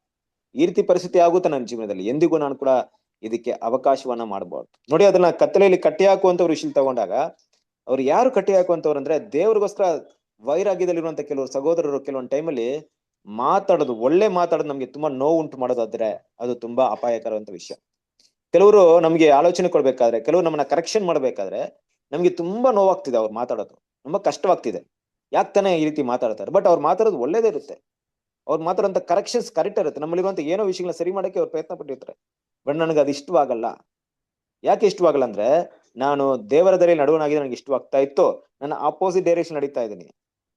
ಅದರಿಂದ ನನ್ನ ಕರೆಕ್ಷನ್ ಮಾಡೋದು ಕರೆಕ್ಟ್ ಅಲ್ಲ. ನಾನು ಪರ್ಫೆಕ್ಟ್, ನಮ್ಮನ್ನ ನೀವು ಕರೆಕ್ಷನ್ ಮಾಡೋಷ್ಟು ನೀವೇನು ಅಷ್ಟು ಬುದ್ಧಿವಂತರಲ್ಲ, ನೀವು ನನಗೆ ಹೇಳಕ್ ಬರ್ಬೇಡಿ ಅನ್ನೋಂತ ಒಂದು ಗುಣಗಳನ್ನ ನಾವು ತೋರ್ಸ್ಕೊಡ್ಬೇಕಾದ್ರೆ ಸತ್ಯದ ವಿಷಯದಲ್ಲಿ ಇದು ಯಾವ ರೀತಿಯಲ್ಲೂ ಅಲ್ಲ. ಕ್ರಿಸ್ತನ ಪ್ರೀತಿಯ ಕೆಲವೊಂದ್ ಟೈಮಲ್ಲಿ ಸಹೋದರ ಯಾರಾದ್ರೂ ನಮ್ಮನ್ನ ಕರೆಕ್ಷನ್ ಮಾಡ್ಬೇಕಾದ್ರೆ ನಾವು ತಕ್ಷಣ ರಿಪ್ಲೈ ಮಾಡ್ತೀವಿ, ಇಲ್ಲ ಪ್ರತಿಕ್ರಿಯೆ ಮಾಡ್ತೀವಿ, ಆದ್ರೆ ಅನಂತರ ತಿತ್ಕೊಂಡ್ಬಿಡ್ತೀವಿ. ಇಲ್ಲ ಬ್ರದರ್, ಇಲ್ಲಿ ಕರೆಕ್ಟ್, ನಾವು ಬದಲಾವಣೆ ಮಾಡ್ಕೊಬೇಕು, ಅದು ಬೇರೆ ಗುಣ. ಆದ್ರೆ ದೃಢವಾಗಿ ಇಲ್ಲ ನಾನು ಹಿಂಗೆ ಅಂತ ಒಂದು ಗುಣಗಳನ್ನ ನಾವು ಬೆಳೆಸ್ಕೊಳ್ತೀವಿ ಅಂದ್ರೆ ತುಂಬಾ ಕಷ್ಟ. ಹಾಗೆ ಏನ್ ಮಾಡ್ತಾರೆ ಅಂದ್ರೆ, ಕೆಲವರು ಕಟ್ಟಿ ಹಾಕಿ ಅಂದ್ರೆ ದೇವರ ದಾರಿಯಲ್ಲಿ ನಿಂತಿರುವವರು ನಮ್ಮನ್ನ ಏನ್ ಮಾಡ್ತಾರೆ, ಕರೆಕ್ಷನ್ ಮಾಡಕ್ಕೆ ಮುಂದೆ ಬರ್ತಾರೆ. ಆಗ್ಲೂ ಕೂಡ ನಾವೇನಾಗಿಲ್ಲ, ಕರೆಕ್ಷನ್ ಆಗಿಲ್ಲ ಅಂದ್ರೆ ಅದು ಅವರ ಮಾತುಗಳು ನಮ್ಗೆ ತುಂಬಾ ಅಪೋಸಿಟ್ ಆಗಿರುತ್ತೆ. ನಮ್ಮನ್ನ ಯಾರ ಕಟ್ಟಕ್ ಬಂದಾಗ ನಮ್ಗೆ ಅವ್ರನ್ನ ಯಾವ ರೀತಿ ನೋಡ್ತೀವಿ? ಕೆಟ್ಟವರಾಗೆ ನೋಡ್ತೀವಿ ನಾವು. ಆದ್ರೆ ಈ ವಿಷಯದಲ್ಲಿ ಈ ಒಂದು ಟಾಪಿಕ್ ಅಲ್ಲಿ ಕಟ್ಟಿ ಹಾಕೋರು ಕೆಟ್ಟವರಲ್ಲ, ದೇವರ ವರ್ಗದವರು, ದೇವರ ಪಕ್ಷದಲ್ಲಿ ಇದ್ರು ಅವರು. ಅದನ್ನ ಅರ್ಥ ಮಾಡ್ಕೊಬೇಕಾಗುತ್ತೆ. ಹಾಗಿರ್ಬೇಕಾದ್ರೆ ಆ ಹೊರಗಿನ ಕತ್ತಲೆಗೆ ನಾವು ಹೋಗದೆ ರೀತಿಯಲ್ಲಿ ನೋಡ್ಕೊಳ್ಳೋದು ತುಂಬಾ ಅವಶ್ಯಕವಾಗಿದೆ. ಒಂದು ಸಾರಿ ಪ್ರಕಾಶಿಸಲ್ಪಟ್ಟು ದೇವರ ಮುಂದೆ ಬರುವಂತ ಯುಗಗಳ ಕುರಿತಾದಂತ ಹಲವಾರು ವಿಷಯಗಳನ್ನ ನಾವು ನೋಡಿದ ನಂತರ ಕೂಡ ನಾವು ದೇವರನ್ನ ಬಿಟ್ಟು ದೂರ ಹೋಗುವಂತ ವಿಷಯಕ್ಕೆ ತಗೊಂಡಾಗ ನಾವು ಆ ಕತ್ತಲಿಂದ ಬೆಳಕಿಗೆ ಬಂದು ನಾವು ಮತ್ತೆ ಕತ್ತಲಿಗೆ ಹೋಗುವಂತ ವಿಷಯ ಇನ್ನೂ ಕೆಟ್ಟದಾಗಿರುತ್ತೆ ಅನ್ನೋ ವಿಷಯವನ್ನ ನಾವಿಲ್ಲಿ ನೋಡ್ತೀವಿ. ಹಾಗಾಗಿ ಇಲ್ಲಿ ದೇವರ ಮಕ್ಕಳು ಇದೆಲ್ಲ ಮನಸ್ಸಲ್ಲಿ ಇಟ್ಕೊಂಡು ಈ ವಿಷಯದಲ್ಲಿ ನಾವು ತುಂಬಾ ಇಂಪಾರ್ಟೆನ್ಸ್ ಕೊಡೋದು ತುಂಬಾ ಮುಖ್ಯ. ಕೆಲವೊಂದು ವಿಷಯಗಳನ್ನ ಇಲ್ಲ ಹಾಕಿದ್ದೀನಿ, ಅದು ನಿಮ್ಗೆ ಎಷ್ಟು ಯೂಸ್ಫುಲ್ ಆಗುತ್ತೆ ಅಂತ ಗೊತ್ತಿಲ್ಲ. ಮೇ ಬಿ ಅದು ಕೆಲವೊಂದು ಟ್ರಾನ್ಸ್ಲೇಷನ್ ಮಿಸ್ಟೇಕ್ ಇರ್ಬೋದು. ನೋಡೋಣ, ಕೆಲವೊಂದು ಪಾಯಿಂಟ್ಸ್ ನ ನಾವು ಅದನ್ನ ಥಿಂಕ್ ಮಾಡಕ್ಕೆ ಪ್ರಯತ್ನ ಪಡೋಣ. ಇಲ್ಲೊಂದು ಕೆಲವೊಂದು ಪ್ರಶ್ನೆಗಳಿದೆ, ಆ ಪ್ರಶ್ನೆ ರೂಪದಲ್ಲಿ ಅದಕ್ಕೆ ಕೆಲವೊಂದು ಉತ್ತರಗಳು ಕೂಡ ಇದೆ. ಅದನ್ನ ನಾವು ಏನ್ ಮಾಡೋಣ, ಸ್ಟಡಿ ಮಾಡಕ್ಕೆ ಪ್ರಯತ್ನ ಪಡೋಣ. ಅರಸನು ಅವನ ಕೈ ಕಾಲು ಕಟ್ಟಿ ಅವನನ್ನು ಹೊರಗೆ ಕತ್ತಲೆಗೆ ನೂಕಿರಿ ಎಂದು ಯಾಕೆ ಹೇಳಿದನು ಅನ್ನೋ ವಿಷಯ ಬರ್ತಾ ಇದೆ. ಉತ್ತರ ನೋಡ್ಬೇಕಾದ್ರೆ ದೇವರು ನೀತಿಯ ವಸ್ತ್ರವಿಲ್ಲದೆ ಬಂದವನ ತಿರಸ್ಕಾರವನ್ನು ತೋರಿಸಲು ಮತ್ತು ಇತರಿಗೆ ಎಚ್ಚರಿಕೆ ನೀಡಲು ಹೇಳಿದನು ಅಂತ ಇದೆ. ಮುಖ್ಯವಾಗಿ ಈ ರೀತಿ ಮಾಡುವಂತ ವಿಷಯ ಏನಪ್ಪಾ ಅಂದ್ರೆ, ಆ ನೀತಿ ವಸ್ತ್ರವನ್ನ ಇಲ್ಲದೆ ಬಂದಿರುವಂತ ನೀತಿ ವಸ್ತ್ರನ ತೆಗೆದು ಹಾಕಿರುವವನು ಅದನ್ನ ನಾನು ಇಷ್ಟಪಡಲ್ಲ ಅಂತ ದೇವ್ರು ತೋರಿಸ್ಕೊಡ್ತಾ ಇದ್ದಾರೆ. ಜೊತೆಗೆ ಇನ್ನೊಂದು ವಿಷಯ ಏನಪ್ಪಾ ಅಂದ್ರೆ, ಇದು ಈ ರೀತಿ ಮಾಡೋದ್ರಿಂದ ಇನ್ನೊಬ್ರು ಕೂಡ ಎಚ್ಚರಿಕೆ ಆಗ್ಬೇಕು ಅಲ್ವಾ, ಅಲರ್ಟ್ ಆಗ್ಬೇಕು. ಓಕೆ, ನಾವು ಏನೋ ವಸ್ತ್ರವಿಲ್ಲದೆ ಹೋದಾಗ ನಮ್ಗೂ ಕೂಡ ಇದೇ ಗತಿ ಆಗುತ್ತೆ, ನಾವು ಕೇರ್ಫುಲ್ ಆಗಿರ್ಬೇಕು ಬಿಟ್ಟು ಎಲ್ರಿಗೂ ಒಂದು ಪಾಠವಾಗಿರ್ಬೇಕಂತ ದೇವ್ರು ಇದು ಮಾಡ್ತಾ ಇದ್ದಾರೆ ಅಲ್ವಾ. ಸೊ ನೋಡ್ಬೇಕಾದ್ರೆ ಹೊರಗಿನ ಕತ್ತಲೆ ಎಂದರೇನು? ಅದು ದೇವರ ಸತ್ಯದಿಂದ ದೂರವಾದ ಆತ್ಮೀಯ ಅಂಧಕಾರ ಮತ್ತು ಮಾನವ ಜ್ಞಾನವನ್ನು ಸೂಚಿಸ್ತಾ ಇದೆ ಅಂತ ಹೇಳ್ತಾ ಇದ್ದಾರೆ. ಈಗಾಗಲೇ ನಾವು ಓದಿದೀವಲ್ಲ, ಅದೇನಾಗುತ್ತೆ, ದೇವರ ಸತ್ಯದಿಂದ ದೂರವಾಗಿ ಆತ್ಮೀಯ ಅಂಧಕಾರ ಅಂದ್ರೆ ಸತ್ಯ ವಿಷಯ ನಮ್ಗೆ ಹೇಳಿದಾಗ ಅದು ಅರ್ಥನೇ ಆಗಲ್ಲ ನಮ್ಗೆ. ಇದು ನಿಮ್ಗೆ ತುಂಬಾ ಆಶ್ಚರ್ಯ ಅನಿಸ್ಬೋದು, ಈ ರೀತಿ ಆಗುತ್ತಾ ಅಂದ್ಬಿಟ್ಟು. ಖಂಡಿತ ಆಗುತ್ತೆ. ಯಾರಲ್ಲಿ ದೇವರ ಆತ್ಮವಿಲ್ವೋ ದೇವರ ವಿಷಯಗಳನ್ನ ಅರ್ಥ ಮಾಡ್ಕೊಳಕ್ಕಾಗಲ್ಲ. ನಾವು ದೇವರ ವಿಷಯಗಳನ್ನ ಅರ್ಥ ಮಾಡ್ಕೊಳ್ತಿದ್ವಿ ಅಂದ್ರೆ ಕಾರಣವೇನು? ಮನುಷ್ಯನ ಆತ್ಮವಿಲ್ಲದೆ ಮನುಷ್ಯ ವಿಷಯಗಳನ್ನ ಅರ್ಥ ಮಾಡ್ಕೊಳ್ಳೋ ಯಾರಿಂದಲೂ ಸಾಧ್ಯವಿಲ್ಲ. ಹಾಗೆ ದೇವರ ಆತ್ಮವಿಲ್ಲದೆ ದೇವರ ವಿಷಯಗಳನ್ನು ಯಾರಿಂದಲೂ ಕೂಡ ಅರ್ಥ ಮಾಡ್ಕೊಳ್ಳಿಕ್ಕೆ ಸಾಧ್ಯತೆ ಇಲ್ಲ. ಕ್ರಿಸ್ತನಲ್ಲಿ ಪ್ರೀತಿಯ ಸರಸರಿ, ದೇವರ ವಾಕ್ಯವಿಲ್ಲದೆ ಮಾನವ ಜ್ಞಾನವು ಮನುಷ್ಯನನ್ನು ಕತ್ತಲೆಗೆ ಹೇಗೆ ಕೊಂಡೊಯ್ಯುತ್ತದೆ ಅಂತ ಹೇಳ್ತಾ ಇದಾರೆ ಅಲ್ವಾ. ದೇವರ ಜ್ಞಾನವಿಲ್ಲದೆ ನಾವು ಹೇಗೆ ಕತ್ತಲೆಗೆ ಹೋಗ್ತೀವಿ? ಅದು ದೇವರ ಯೋಜನೆಯನ್ನು ತಿರಸ್ಕರಿಸಿ ಆತ್ಮಿಕ ಸತ್ಯದಿಂದ ದೂರವಿಡುವಂತೆ ಮಾಡುತ್ತದೆ. ಮುಖ್ಯವಾಗಿ ನೋಡ್ಬೇಕಾದ್ರೆ ಇಲ್ಲಿ ಪ್ರಶ್ನೆಗಳು ನಿಮ್ಗೆ ಅದು ಎಷ್ಟು ಮುಖ್ಯವಾಗಿ ಅದನ್ನ ನಾನು ಕರೆಕ್ಟ್ ಆಗಿ ಟ್ರಾನ್ಸ್ಲೇಷನ್ ಇದ್ ಮಾಡಿದ್ದೆ, ಅದು ಕರೆಕ್ಟ್ ಆಗಿ ಎಲ್ಲ ಮಿಸ್ಟೇಕ್ ಆಗಿದೆ.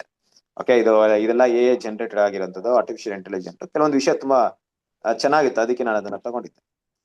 ಸರಸರೇ, ಇಲ್ಲಿ ನಾವು ಗಮನದಲ್ಲಿ ಇಟ್ಟು ನೋಡ್ಬೇಕಾದ್ರೆ ಮನುಷ್ಯದ ಜ್ಞಾನ ಹೇಗೆ ನಮ್ಮನ್ನ ಕತ್ತಲೆ ಕರೆದೊಯ್ಯುತ್ತೆ, ಯಾಕೆ ಕರೆದೊಯ್ಯುತ್ತೆ ಅಂತ ನೋಡ್ಬೇಕಾದ್ರೆ, ನಾವು ದೇವರ ಜ್ಞಾನಕ್ಕಿಂತ ಹೆಚ್ಚಾಗಿ ಆ ಮನುಷ್ಯನ ಜ್ಞಾನವನ್ನ ಇಷ್ಟಪಡೋದು ಇದಕ್ಕೆ ಮುಖ್ಯವಾದ ಕಾರಣ. ದೇವರಲ್ಲಿ ಬಂದಿದ್ದೀವಿ, ಆದ್ರೆ ದೇವರ ಜ್ಞಾನ ನಮ್ಗೇನಾಗಲ್ಲ, ಇಷ್ಟವಾಗಲ್ಲ. ನಾವು ಮನುಷ್ಯರ ಜ್ಞಾನವನ್ನೇ ತುಂಬಾ ಏನ್ ಮಾಡ್ತೀವಿ, ಪಡೋರಾಗಿರ್ತೀವಿ.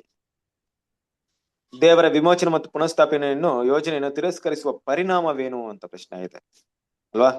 ಸೊ ಆ ರೀತಿ ನಾವು ತಿರಸ್ಕರಣ ಮಾಡೋದು ಅಂದ್ರೆ ದೇವರ ಕರ್ತನ ಈಡುಬಳಿಯನ್ನ ನಾವು ರಿಜೆಕ್ಟ್ ಮಾಡೋದಿರ್ಬೋದು, ಅದಕ್ಕೆ ವಿರುದ್ಧವಾಗಿ ನಾವು ನಡ್ಕೊಳ್ಳುವಂತ ವಿಷಯಗಳಿರ್ಬೋದು.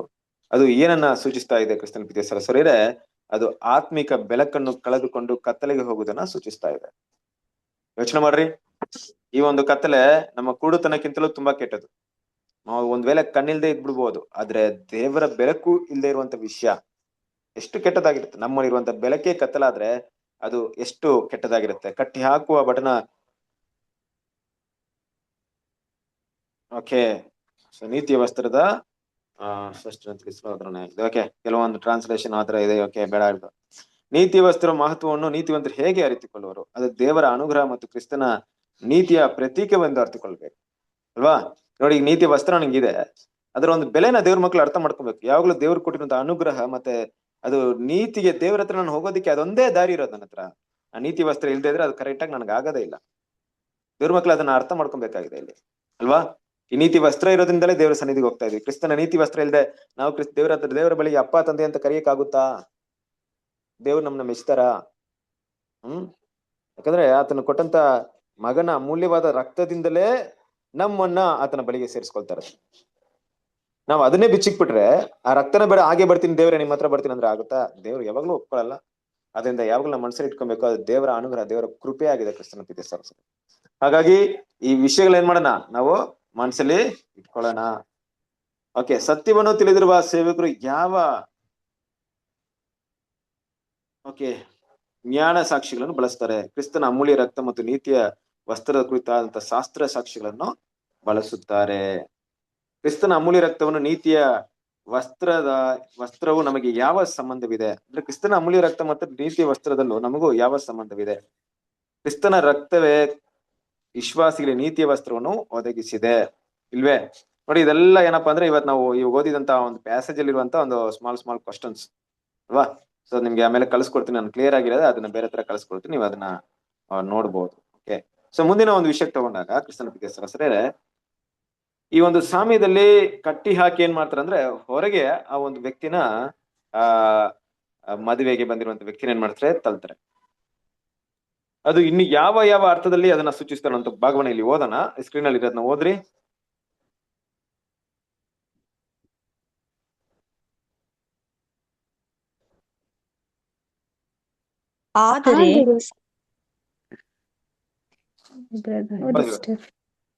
ಆದರೆ ಸಾಮ್ಯದಲ್ಲಿರುವ ಕಟ್ಟು ಹಾಕಲ್ಪಟ್ಟು ಹೊರಗೆ ದೊಬ್ಬಿಸಿಕೊಂಡವರೆಲ್ಲರೂ ಮೊದಲಿಗೆ ಸುಗ್ಗಿಯ ಸತ್ಯದ ಬೆಳಕಿನಲ್ಲಿದ್ದಿರಬೇಕೆಂಬುದನ್ನು ಕಡೆಗಣಿಸುವಂತಿಲ್ಲ.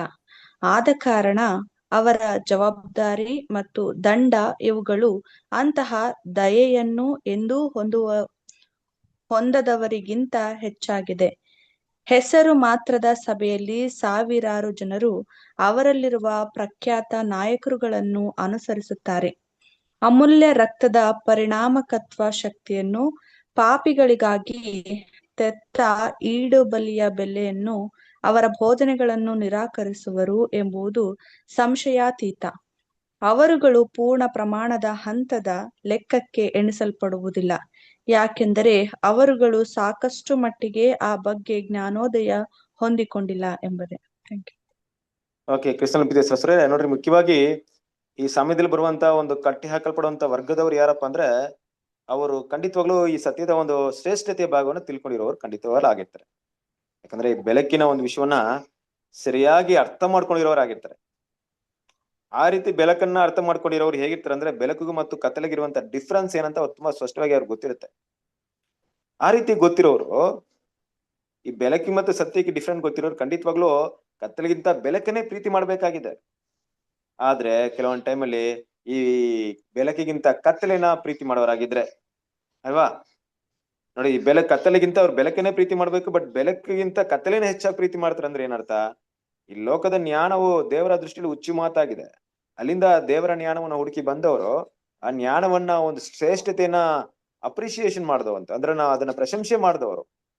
ಎಷ್ಟು ದೊಡ್ಡ ಜ್ಞಾನ ದೇವ್ರು ನಮ್ಗೆ ಕೊಟ್ಟಿದ್ರಂತ ಅದ್ರ ಬಗ್ಗೆ ಹೆಚ್ಚಳ ಪಟ್ಟವರು ಹೋಗ್ತಾ ಹೋಗ್ತಾ ಈಗ ಆ ಜ್ಞಾನಕ್ಕೆ ಬೆಲೆ ಕೊಡದ ರೀತಿ ನಡ್ಕೊಳ್ತಾ ಇದ್ರಂದ್ರೆ, ಆ ನೀತಿ ವಸ್ತ್ರವನ್ನ ಕಳ್ಕೊಳ್ಳೋಂತ ರೀತಿ ನಡ್ಕೊಳ್ತಾ ಇದ್ರಂದ್ರೆ ಯೋಚನೆ ಮಾಡ್ರಿ, ಅದರ ಒಂದು ಪರಿಣಾಮ ಎಷ್ಟು ದೊಡ್ಡದಾಗಿರುತ್ತೆ.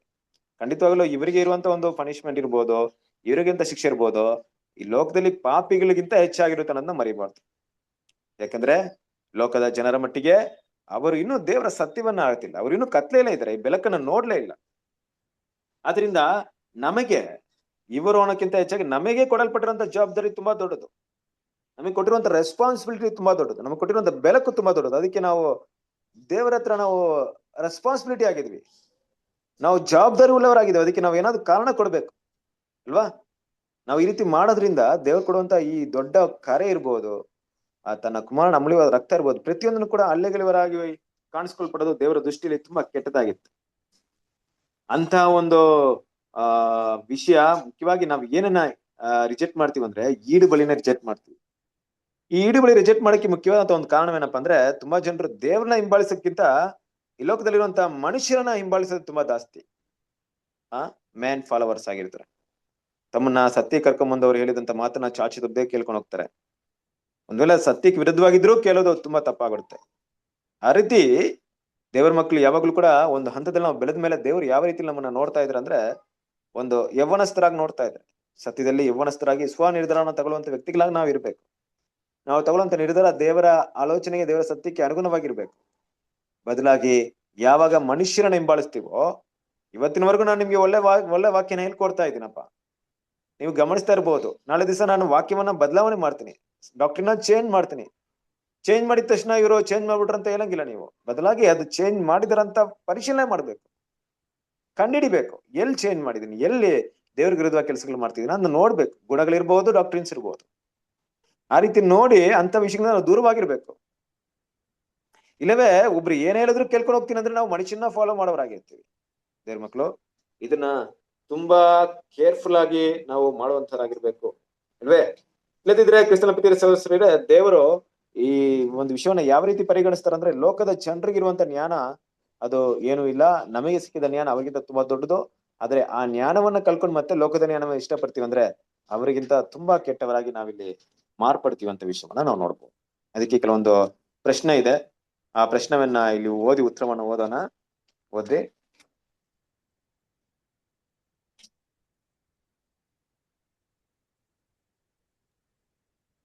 ನಾವು ಕ್ರಿಸ್ತನ ಈಡುಬಲಿಯನ್ನು ತಿಳಿದು ದೇವರ ಕೃಪೆಯನ್ನು ಅನುಭವಿಸಿದ ನಂತರ ದ್ರೋಹ ಮತ್ತು ಪಾಪದ ಮಾರ್ಗದಿಂದ ಎಷ್ಟು ಜಾಗೃತಿಯಾಗಿರಬೇಕು. ಕ್ರೈಸ್ತರೆಂದು ಹೇಳಿಕೊಳ್ಳುವ ಎಲ್ಲರೂ ನಿಜವಾದ ಕ್ರಿಸ್ತನ ಅನುಯಾಯಿಗಳಲ್ಲ. ಈ ಸಾಮ್ಯವು ಕ್ರಿಸ್ತನ ಈಡುಬಲಿಯನ್ನು ನಂಬಿ ದೇವರ ಕೃಪೆಯನ್ನು ಅನುಭವಿಸಿದ ವಿಶೇಷ ವರ್ಗದವರಿಗೆ ಮಾತ್ರ ಅನ್ವಯಿಸುತ್ತದೆ. ಅವರು ಸತ್ಯದ ಬೆಳಕನ್ನು ತಿಳಿದುಕೊಂಡವರಾಗಿದ್ದು ದೇವರ ವಾಕ್ಯದ ಶಕ್ತಿಯನ್ನು ಅನುಭವಿಸಿದ್ದಾರೆ.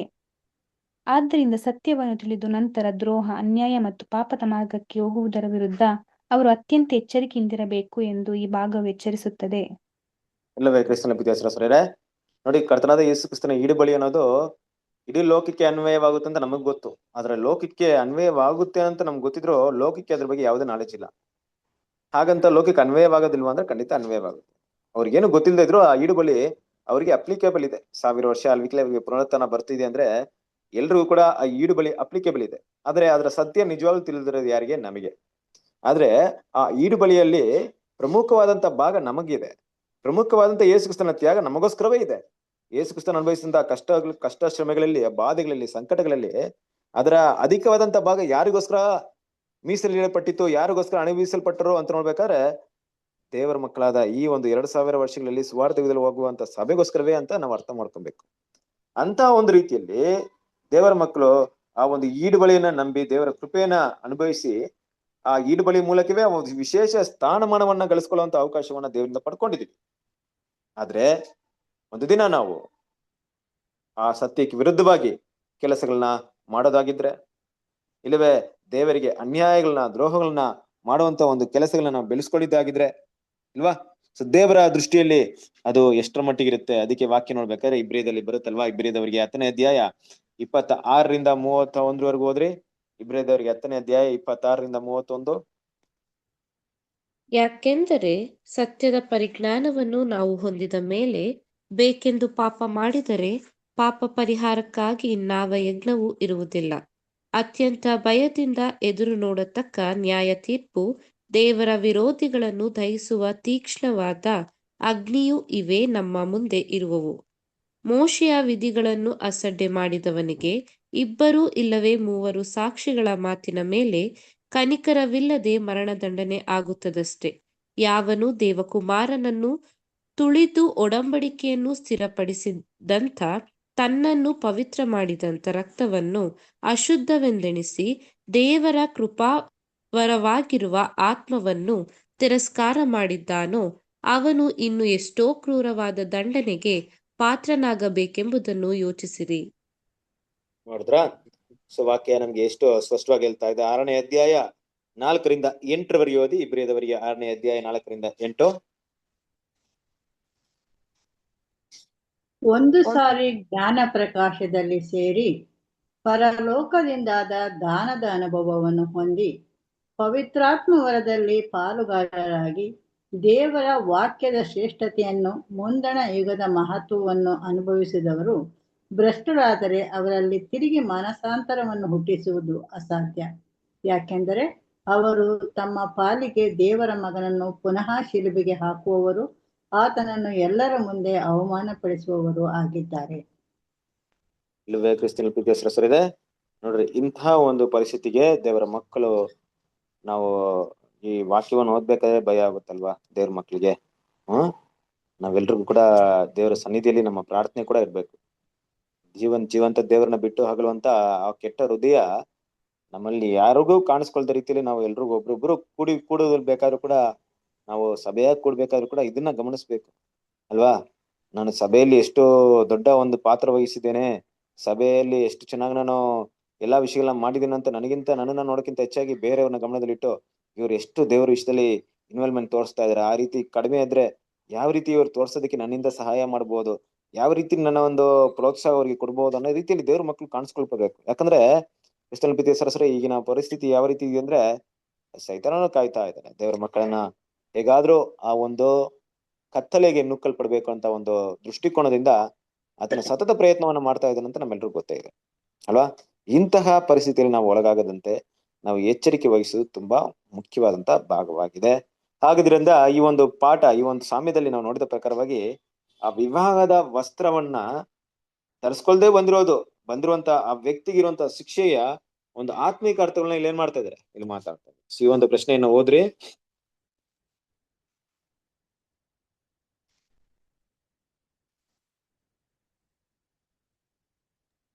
ಕರ್ತನ ಪ್ರತ್ಯಕ್ಷತೆಯ ಈ ಸಮಯದಲ್ಲಿ ನಾವು ಕ್ರಿಸ್ತನ ನೀತಿವಂತಿಕೆ ವಸ್ತ್ರವನ್ನು ಧರಿಸಿ ಬೆಳಕಿನಲ್ಲಿ ಸ್ಥಿರರಾಗಿದ್ದೇವೆ ಅಥವಾ ಲೋಕದ ಅಂಧಕಾರದ ಕಡೆಗೆ ಸೆಳೆಯಲ್ಪಡುತ್ತಿದ್ದೇವೆಯೇ? ವಿವಾಹದ ಬಾಗಿಲು ಇನ್ನೂ ಸಂಪೂರ್ಣವಾಗಿ ಮುಚ್ಚಲ್ಪಟ್ಟಿಲ್ಲ. ಕ್ರಿಸ್ತನ ನೀತಿವಂತಿಕೆ ವಸ್ತ್ರವನ್ನು ನಂಬಿಕೆಯಿಂದ ಧರಿಸುವವರಿಗೆ ಅವಕಾಶ ಇನ್ನೂ ತೆರೆಯಲ್ಪಟ್ಟಿದೆ. ಈಗ ಮದಲಿಂಗನು ಎಂಬ ಸಂದೇಶ ಇನ್ನೂ ಮುಂದುವರಿಯುತ್ತದೆ. ಆದರೆ ಕರ್ತನ ಪ್ರತ್ಯಕ್ಷತೆಯ ಸಮಯದಲ್ಲಿ ಭಕ್ತರ ಪರಿಶೀಲನೆ ಮತ್ತು ಪರೀಕ್ಷೆ ನಡೆಯುತ್ತಿದೆ. ನಿಜವಾದ ವಿಶ್ವಾಸಿಗಳು ಬೆಳಕಿನಲ್ಲಿ ಸ್ಥಿರವರಾಗುತ್ತಾರೆ, ಆದರೆ ಸತ್ಯವನ್ನು ಸರಿಯಾಗಿ ಹಿಡಿದುಕೊಳ್ಳದವರು ನಿಧಾನವಾಗಿ ಲೋಕದ ಅಂಧಕಾರದ ಕಡೆಗೆ ಸೆಳೆಯಲ್ಪಡುತ್ತಾರೆ. ಆದ್ದರಿಂದ ಪ್ರತಿಯೊಬ್ಬ ಭಕ್ತನು ತನ್ನ ನಂಬಿಕೆ ಮತ್ತು ಹೃದಯದ ಸ್ಥಿತಿಯನ್ನು ಪರಿಶೀಲಿಸಿಕೊಳ್ಳಬೇಕಾಗಿದೆ. ಪ್ರೀತಿ ಸರೋಸರೇ, ನೋಡಿ ಈ ಪ್ರಶ್ನೆಗಳು ನಿಮ್ಗೆ ಈ ರೀತಿ ಕೊಡೋದು ನಿಮ್ಗೆ ಸ್ಪಷ್ಟವಾಗ್ಲಿ ಅರ್ಥವಾಗ್ಲಿ ಅಂತಾನೆ ಅಲ್ವಾ. ಒಂದು ಪ್ರಶ್ನೆನ ಓದ್ರಿ, ಅದು ನಮ್ಗೆ ತುಂಬಾ ಸ್ಪಷ್ಟತೆಯನ್ನ ಕೊಡ್ತಾ ಇದೆ ಅಲ್ವಾ. ಸಾರಾಂಶದಲ್ಲಿರುವಂತ ಒಂದು ಮುಖ್ಯವಾದಂತ ಭಾಗ ನೀವು ಪೇಜ್ ನಂಬರ್ 123 ಫಸ್ಟ್ ಪೇರಾ ನೋಡಿದಾಗ ಫಸ್ಟ್ ಪೇರಾದಲ್ಲಿ ಇರುವಂತ ಒಂದು ವಿಷಯವನ್ನ ಸಂಕ್ಷಿಪ್ತವಾಗಿ ಇಲ್ಲಿ ನಾವು ಕೊಟ್ಟಿದ್ದೀವಿ. ಕ್ರಿಸ್ತನ ಪ್ರೀತಿ ಸರೋಸರೇ, ಕರ್ತನ ಪ್ರತ್ಯಕ್ಷತೆ ಈ ಸಮಯದಲ್ಲಿ ನಾವು ಕ್ರಿಸ್ತನ ನೀತಿವಂತಿಕೆ ವಸ್ತ್ರವನ್ನು ಧರಿಸಿ ಬೆಳಕಿನಲ್ಲಿ ಸ್ಥಿರರಾಗಿದ್ದೇವೆಯೇ ಅಥವಾ ಲೋಕದ ಅಂಧಕಾರದ ಕಡೆಗೆ ಸೆಳೆಯಲ್ಪಡುತ್ತಿದ್ದೇವೆ? ತುಂಬಾ ಮುಖ್ಯವಾಗಿ ನಮ್ಮನ್ನ ಪರಿಶೀಲನೆ ಮಾಡ್ಕೊಳ್ಳುವಂತ ವಿಷಯ.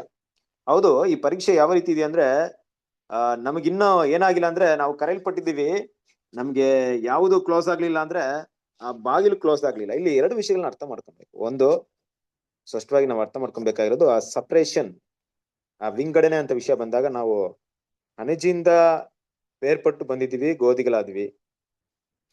ಗೋಧಿಯಲ್ಲಿ 2 ವರ್ಗವಿತ್ತು, ಬುದ್ಧಿ ಇಲ್ಲದ ಕನ್ಯೆಯರು, ಬುದ್ಧಿವಂತ ಕನ್ಯೆಯರು. ಬುದ್ಧಿವಂತ ಕನ್ಯೆಯರಲ್ಲಿ 5 ಜನ ಏನಾದ್ರು ಬುದ್ಧಿವಂತ ಕನ್ಯೆಯರು ಹೊರಡೆ ಹೋದ್ರಲ್ಲಿ ಕೆಲವರು ಏನ್ ಮಾಡಿದ್ರು, ವಿವಾಹ ವಸ್ತ್ರವಿಲ್ಲದೆ ಇರುವುದನ್ನ ಕಂಡಿಡಿಯಲ್ಪಡುತ್ತೆ. ಇಲ್ಲಿ ನೋಡಿ, ಆ ಆಂಗಲ್ ಅಲ್ಲಿ ಅದನ್ನ ಅರ್ಥ ಮಾಡ್ಕೊಬೇಕು. ಈ ಸಪರೇಷನ್ ಎಷ್ಟ್ರ ಮಟ್ಟಿಗೆ ಇದೆ ನೋಡ್ರಿ. ಹೊರಡೆ ಹೋದವರು ಬಾಗಿಲು ಕ್ಲೋಸ್ ಆಯ್ತು ಅಂದ್ರೆ ಈ ಬಾಗಿಲು ಕ್ಲೋಸ್ ಆಯ್ತು. ಯಾವ ಬಾಗಿಲು ಕ್ಲೋಸ್ ಆಯ್ತು? ಕೆಲವರಿಗೆ ಆ ಬಾಗಿಲು ಕ್ಲೋಸ್ ಆಗೋದಂದ್ರೆ ಏನರ್ಥ ಅಂದ್ರೆ ದೇವ್ರು ಆ ಕರೆನೇ ಕ್ಲೋಸ್ ಮಾಡಿದ್ರಂತಲ್ಲ, ನಮ್ಮ ಗುಣಗಳೇ ಆ ಬಾಗಿಲನ್ನ ಕ್ಲೋಸ್ ಮಾಡಿದೆ ಅಷ್ಟೇ. ಆಗತ್ತೆ ಎಲ್ರಿಗೂ ಆ ಬಾಗಿಲು ಕ್ಲೋಸ್ ಆಗಿದೆ ಅಂತಲ್ಲ. ಬುದ್ಧಿ ಇಲ್ಲದ ಕನ್ಯೆಯರ ಗುಣಗಳನ್ನ ಯಾರು ಬೆಳೆಸ್ಕೊಳ್ತಾರೋ ಅವರು ಅದನ್ನ ದಾಟಿ ಹೊರಡೆ ಹೋಗಕ್ ಆಗ್ತಿಲ್ಲ.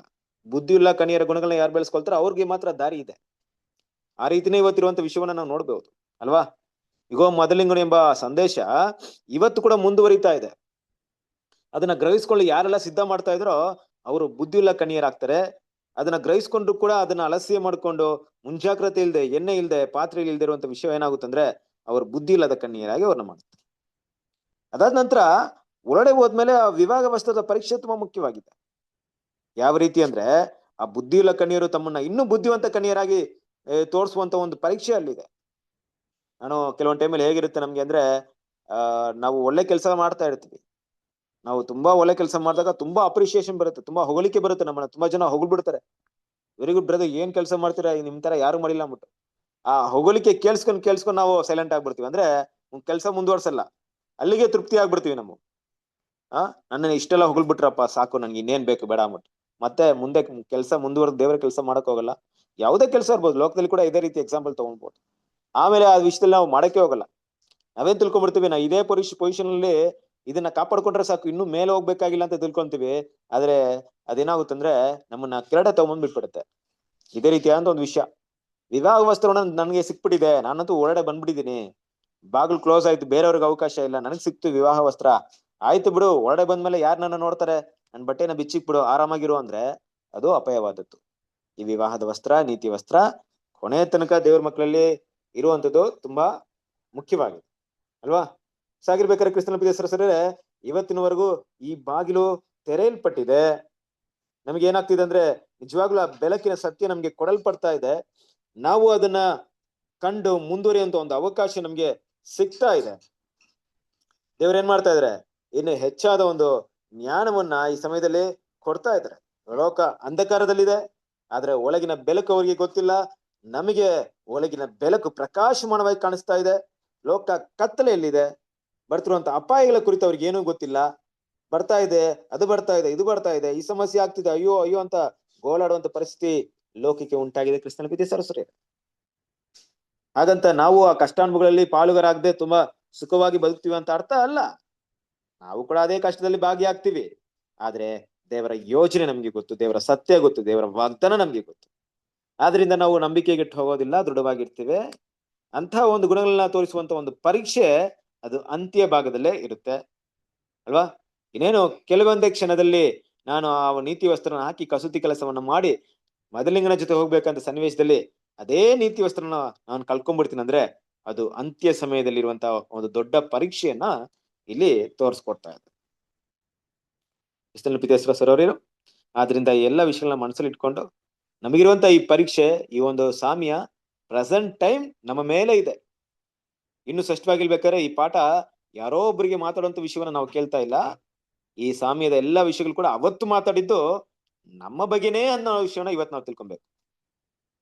ಆಗ ಕರ್ತನಾದ ಯೇಸು ಕ್ರಿಸ್ತನ ಸಾಮ್ಯನ ಮಾತಾಡಿದ್ರಂದ್ರೆ 2000 ವರ್ಷಗಳ ಹಿಂದೆ ಇನ್ಯಾರೋ ಬಗ್ಗೆ ಮಾತಾಡಿದ್ರಂತಲ್ಲ, 2000 ವರ್ಷಗಳ ಹಿಂದೆ ನಮ್ಮ ಬಗ್ಗೆನೇ ಮಾತಾಡಿದ್ರು. ನಮ್ಮ ಬಗ್ಗೆ ಅಂದ್ರೆ ಅಂತ್ಯ ಕಾಲದಲ್ಲಿರುವಂತ ಸಭೆ ಬಗ್ಗೆನೇ 2000 ವರ್ಷಗಳಿಂದ ಮಾತಾಡಿದ್ರು ಅನ್ನೋ ವಿಷಯ ನಾವು ತಿಳ್ಕೊಬೇಕು. ಇದು ನಮಗೆ ಸಂಬಂಧಪಟ್ಟಂತ ವಿಷಯವಾಗಿದೆ. ಆದ್ರಿಂದ ದೇವರ ಮಕ್ಕಳು ತುಂಬಾ ಜಾಗರೂಕತೆಯಿಂದ ಇರೋಣ. ಈ ಒಂದು ಭಾಗದಲ್ಲಿ ಒಂದು ಅಂತ್ಯದಲ್ಲಿ 2 ಪೋಯಂನ ಕೊಟ್ಟಿದ್ದಾರೆ ಅಲ್ವಾ, ಕಾಂಡದಲ್ಲಿ ತುಂಬಾ ಚೆನ್ನಾಗಿದೆ, ಅದನ್ನ ಓದ್ರಿ.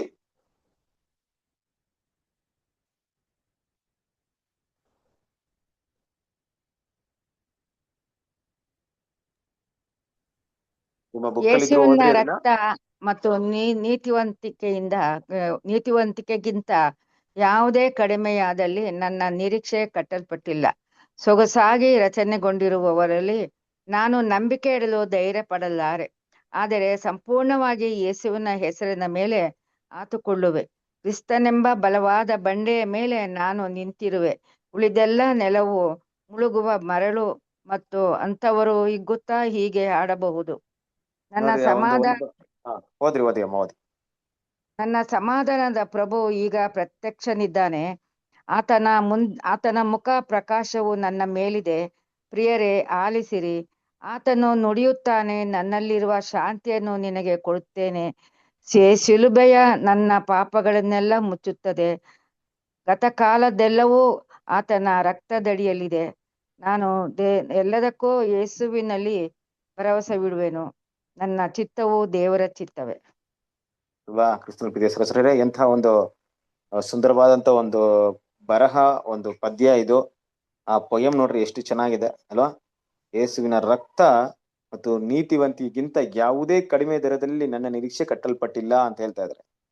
ನಾನು ಇಟ್ಟಿರುವಂತ ನಂಬಿಕೆ ಆ ರಕ್ತದ ಮೇಲೆ, ಅದು ನನ್ನ ನೀತಿವಂತನಾಗ ಮಾಡುತ್ತೆ ಹೊರತು ಬೇರೆ ಯಾವುದು ನೀತಿವಂತರ ನನ್ನ ಮಾಡಲ್ಲ. ಆ ರೀತಿ ಮಾಡುವಂತ ವಿಷಯದಲ್ಲಿ ನಂಬಿಕೆ ನಾನು ಇಡ್ಲಿಲ್ಲ ಅನ್ನೋ ವಿಷಯವನ್ನ ಇಲ್ಲಿ ಹೇಳ್ತಾ ಇದ್ದಾರೆ ಅಲ್ವಾ. ಬೇರೆ ಯಾವುದೇ ವಿಷಯ ಇರ್ಬೋದು ಲೋಕದಲ್ಲಿ ಸೊಗಸಾಗಿ ರಚನೆಗೊಂಡಿರುವ ಯಾವುದೇ ವಿಷಯ ನಾನಂತೂ ನಂಬಿಕೆ ಇಡಲ್ಲ, ನಾನು ಧೈರ್ಯ ಪಡಲಾರೆ ಅಂತ. ಬೇರೆ ಯಾವ್ದು ಕೂಡ ಇದಕ್ಕಿಂತ ದೊಡ್ಡದಾಗಿ ನನ್ನ ಮುಂದೆ ಕಾಣಿಸ್ಕೊಳ್ಪಟ್ರು ಕೂಡ ಅದು ವ್ಯರ್ಥನೆ. ಅದ್ರ ಮೇಲೆ ನಾನು ನಂಬಿಕೆ ಇಡಲ್ಲ. ಯೇಸುವಿನ ಹೆಸರಿನ ಮೇಲೆ ಸಂಪೂರ್ಣವಾಗಿ ಆತುಕೊಳ್ಳುವೆ. ಕ್ರಿಸ್ತನೆಂಬ ಬಲವಾದ ಬಂಡೆ ಮೇಲೆ ನಾನು ನಿಂತಿರುವೆ ಅಂತ ಹೇಳ್ತಾರೆ. ನಿಂತ್ಕೊಂಡಿದ್ದೀನಿ ಕ್ರಿಸ್ತನ ಬಂಡೆ ಮೇಲೆ, ಅದು ನನಗೆ ಸಾಕು. ಉಳಿದೆಲ್ಲ ನೆಲವು ಮುಳುಗುವ ಮರಳು ಅಂತ ನನ್ಗೆ ಗೊತ್ತಾಯ್ತು. ಕರೆಕ್ಟ್ ಅಲ್ವಾ. ನೋಡಕ್ಕೆ ಅದು ಕೂಡ ಬಂಡೆ ತರ ಇದೆ, ನಾನು ಕಾಲಿಟ್ರೆ ಅದು ಮುಳುಗ್ತೀನಿ, ಅದು ಮರಳಾಗುತ್ತೆ. ಆದ್ರೆ ಇದು ಮಾತ್ರ ನಿಜವಾದ ಬಂಡೆ ಅಂತ ಇಲ್ಲಿ ಹೇಳಲ್ಪಡ್ತಾ ಇದೆ. ನನ್ನ ಸಮಾಧಾನ ಪ್ರಭು ಈಗ ಪ್ರತ್ಯಕ್ಷನಾಗಿದ್ದಾನೆ. ಹೌದು ಕ್ರಿಸ್ತನ ಪ್ರೀತಿಯ ಸಹೋದರರೇ, ನಮಗೆ ಈ ಲೋಕದ ಎಲ್ಲಾ ವಿಷಯಗಳಿಗಿಂತ ಲೋಕದಲ್ಲಿ ನಡೆಯುವಂತ ಕಣ್ಣಿಗೆ ಕಾಣಿಸುವಂತ ಯುದ್ಧ, ಜಗಳ, ಸಂಕಟಗಳು, ರೋಗಗಳು ಅಲ್ವಾ, ಬರ, ಇಂತಹ ಎಲ್ಲ ಒಂದು ಆಪತ್ಕಾಲಗಳನ್ನ ನೋಡೋದಕ್ಕಿಂತ ನಮ್ಮ ಕಣ್ಣು ಹೆಚ್ಚಾಗಿ ಕ್ರಿಸ್ತನ ಪ್ರತ್ಯಕ್ಷತೆನ ನೋಡ್ಬೇಕು. ಇದರ ಎಲ್ಲದರ ಹಿಂದೆ ನಮ್ಮ ಕರ್ತನಾದ ಯೇಸು ಕ್ರಿಸ್ತನು ಇದನ್ನ ಆಡಳಿತ ಮಾಡ್ತಾ ಇದ್ದಾರೆ, ನಡೆಸ್ತಾ ಇದಾರೆ ಅಂತ ವಿಷಯವನ್ನ ದೇವ್ರ ಮಕ್ಕಳು ಗಮನಿಸ್ಬೇಕು ಅಲ್ವಾ. ಆತನ ಮುಖ ಪ್ರಕಾಶ ಅಲ್ವಾ, ಆ ಬ್ರೈಟ್ನೆಸ್ ಏನಪ್ಪಾ ಅಂದ್ರೆ ಸತ್ಯದ ತಿಳುವಳಿಕೆನೆ ಆ ಮುಖವನ್ನ ತುಂಬಾ ಪ್ರಕಾಶವಾಗಿ ನಮಗೆ ಕಾಣಿಸ್ಕೊಡುತ್ತೆ. ಈ ಒಂದು ಎಂಡ್ ಟೈಮ್ ಅಲ್ಲಿ ಇರುವಂತ ಈ ಸತ್ಯದ ತಿಳುವಳಿಕೆ ನಮ್ಗೆ ಕಡಿಮೆ ಆಯ್ತು ಅಂದ್ರೆ ಆ ಮುಖ ಪ್ರಕಾಶ ಕೂಡ ಕಾಣಿಸಲ್ಲ. ನನ್ನಲ್ಲಿರುವ ಶಾಂತಿ ನಿನಗೆ ಕೊಡುತ್ತೇನೆ. ನೋಡ್ರಿ, ಇಂಥ ಮಾತು ಯಾರು ಹೇಳಕ್ ಸಾಧ್ಯವಾಗುತ್ತೆ? ಶಿಲುಬೆಯು ನನ್ನ ಪಾಪಗಳನ್ನ ಮುಚ್ಚುತ್ತದೆ. ಆ ಕೊಡುವಂತ ಶಾಂತಿ ಕರ್ತನಿಂದ ಮಾತ್ರ ನಾವು ಪಡ್ಕೊಳ್ಳೋವಾಗಿರ್ಬೇಕು. ಅದು ಮಾತ್ರ ನಿರಂತರವಾದಂತ ಶಾಂತಿಯಾಗಿದೆ. ಕ್ರಿಸ್ತನ ಪ್ರೀತಿಯ ಸಹೋದರರೇ, ಅದು ಮಾತ್ರವಲ್ಲ, ಗತಕಾಲದಲ್ಲೆಲ್ಲ ಆತನ ರಕ್ತದಡಿಯಲ್ಲಿದೆ ಅಲ್ವಾ. ಬರುವಂತ ಎಲ್ಲ ಇಡೀ ಲೋಕವು ಕೂಡ ಏನಾಗಿದೆ ಅಂದ್ರೆ ಆ ರಕ್ತದ ಮೇಲೆ ಆಧಾರಿತವಾಗಿದೆ. ಆ ರಕ್ತವೇ ಇಡೀ ಲೋಕದ ರಕ್ಷಣೆಗೆ ಒಂದು ಕಾರಣವಾಗಿರುತ್ತೆ. ನಾನು ಎಲ್ಲದಕ್ಕೂ ಯೇಸುವಿನಲ್ಲಿ ಭರವಸವಿಡುವೆ ಇಲ್ವೇ ಸಂತ ಒಂದು ಮೈಂಡ್ ಸೆಟ್ ನ ಅಂದ ಒಂದು ನಂಬಿಕೆನ ನಾವು ಇಟ್ಕೊಳ್ಳೋಣ. ಯಾವಾಗ್ಲೂ ಕೂಡ ಬರುವಂತ ದಿನಗಳಲ್ಲಿ ದೇವರ ಮಕ್ಕಳು ನಮ್ಮ ನಂಬಿಕೆ ಬಲವಾಗಿ ಕರ್ತನಾದ ಯೇಸು ಕ್ರಿಸ್ತನ ರಕ್ತದ ಮೇಲೆ, ಆತನ ತ್ಯಾಗದ ಮೇಲೆ ಇರ್ಬೇಕು ಅನ್ನೋದನ್ನ ನಾವು ಮರಿಬಾರ್ದು. ಓಕೆನಾ? ಹಾಗಾಗಿ ಇಲ್ಲಿಗೆ ಒಂದು ಪಾಠವನ್ನು ಅಂತ್ಯ ಮಾಡೋಣ. ಅದಕ್ಕಿಂತ ಮೊದಲು ಮುಂದಿನ ವಾರ ನಮ್ಗೊಂದು ಮುಖ್ಯವಾದಂತ ಒಂದು ಪಾಠವಿದೆ. ಯಾವ ಪಾಠವಿದೆ? ಅದರ ಮುಂದುವರೆದಂತ ಭಾಗ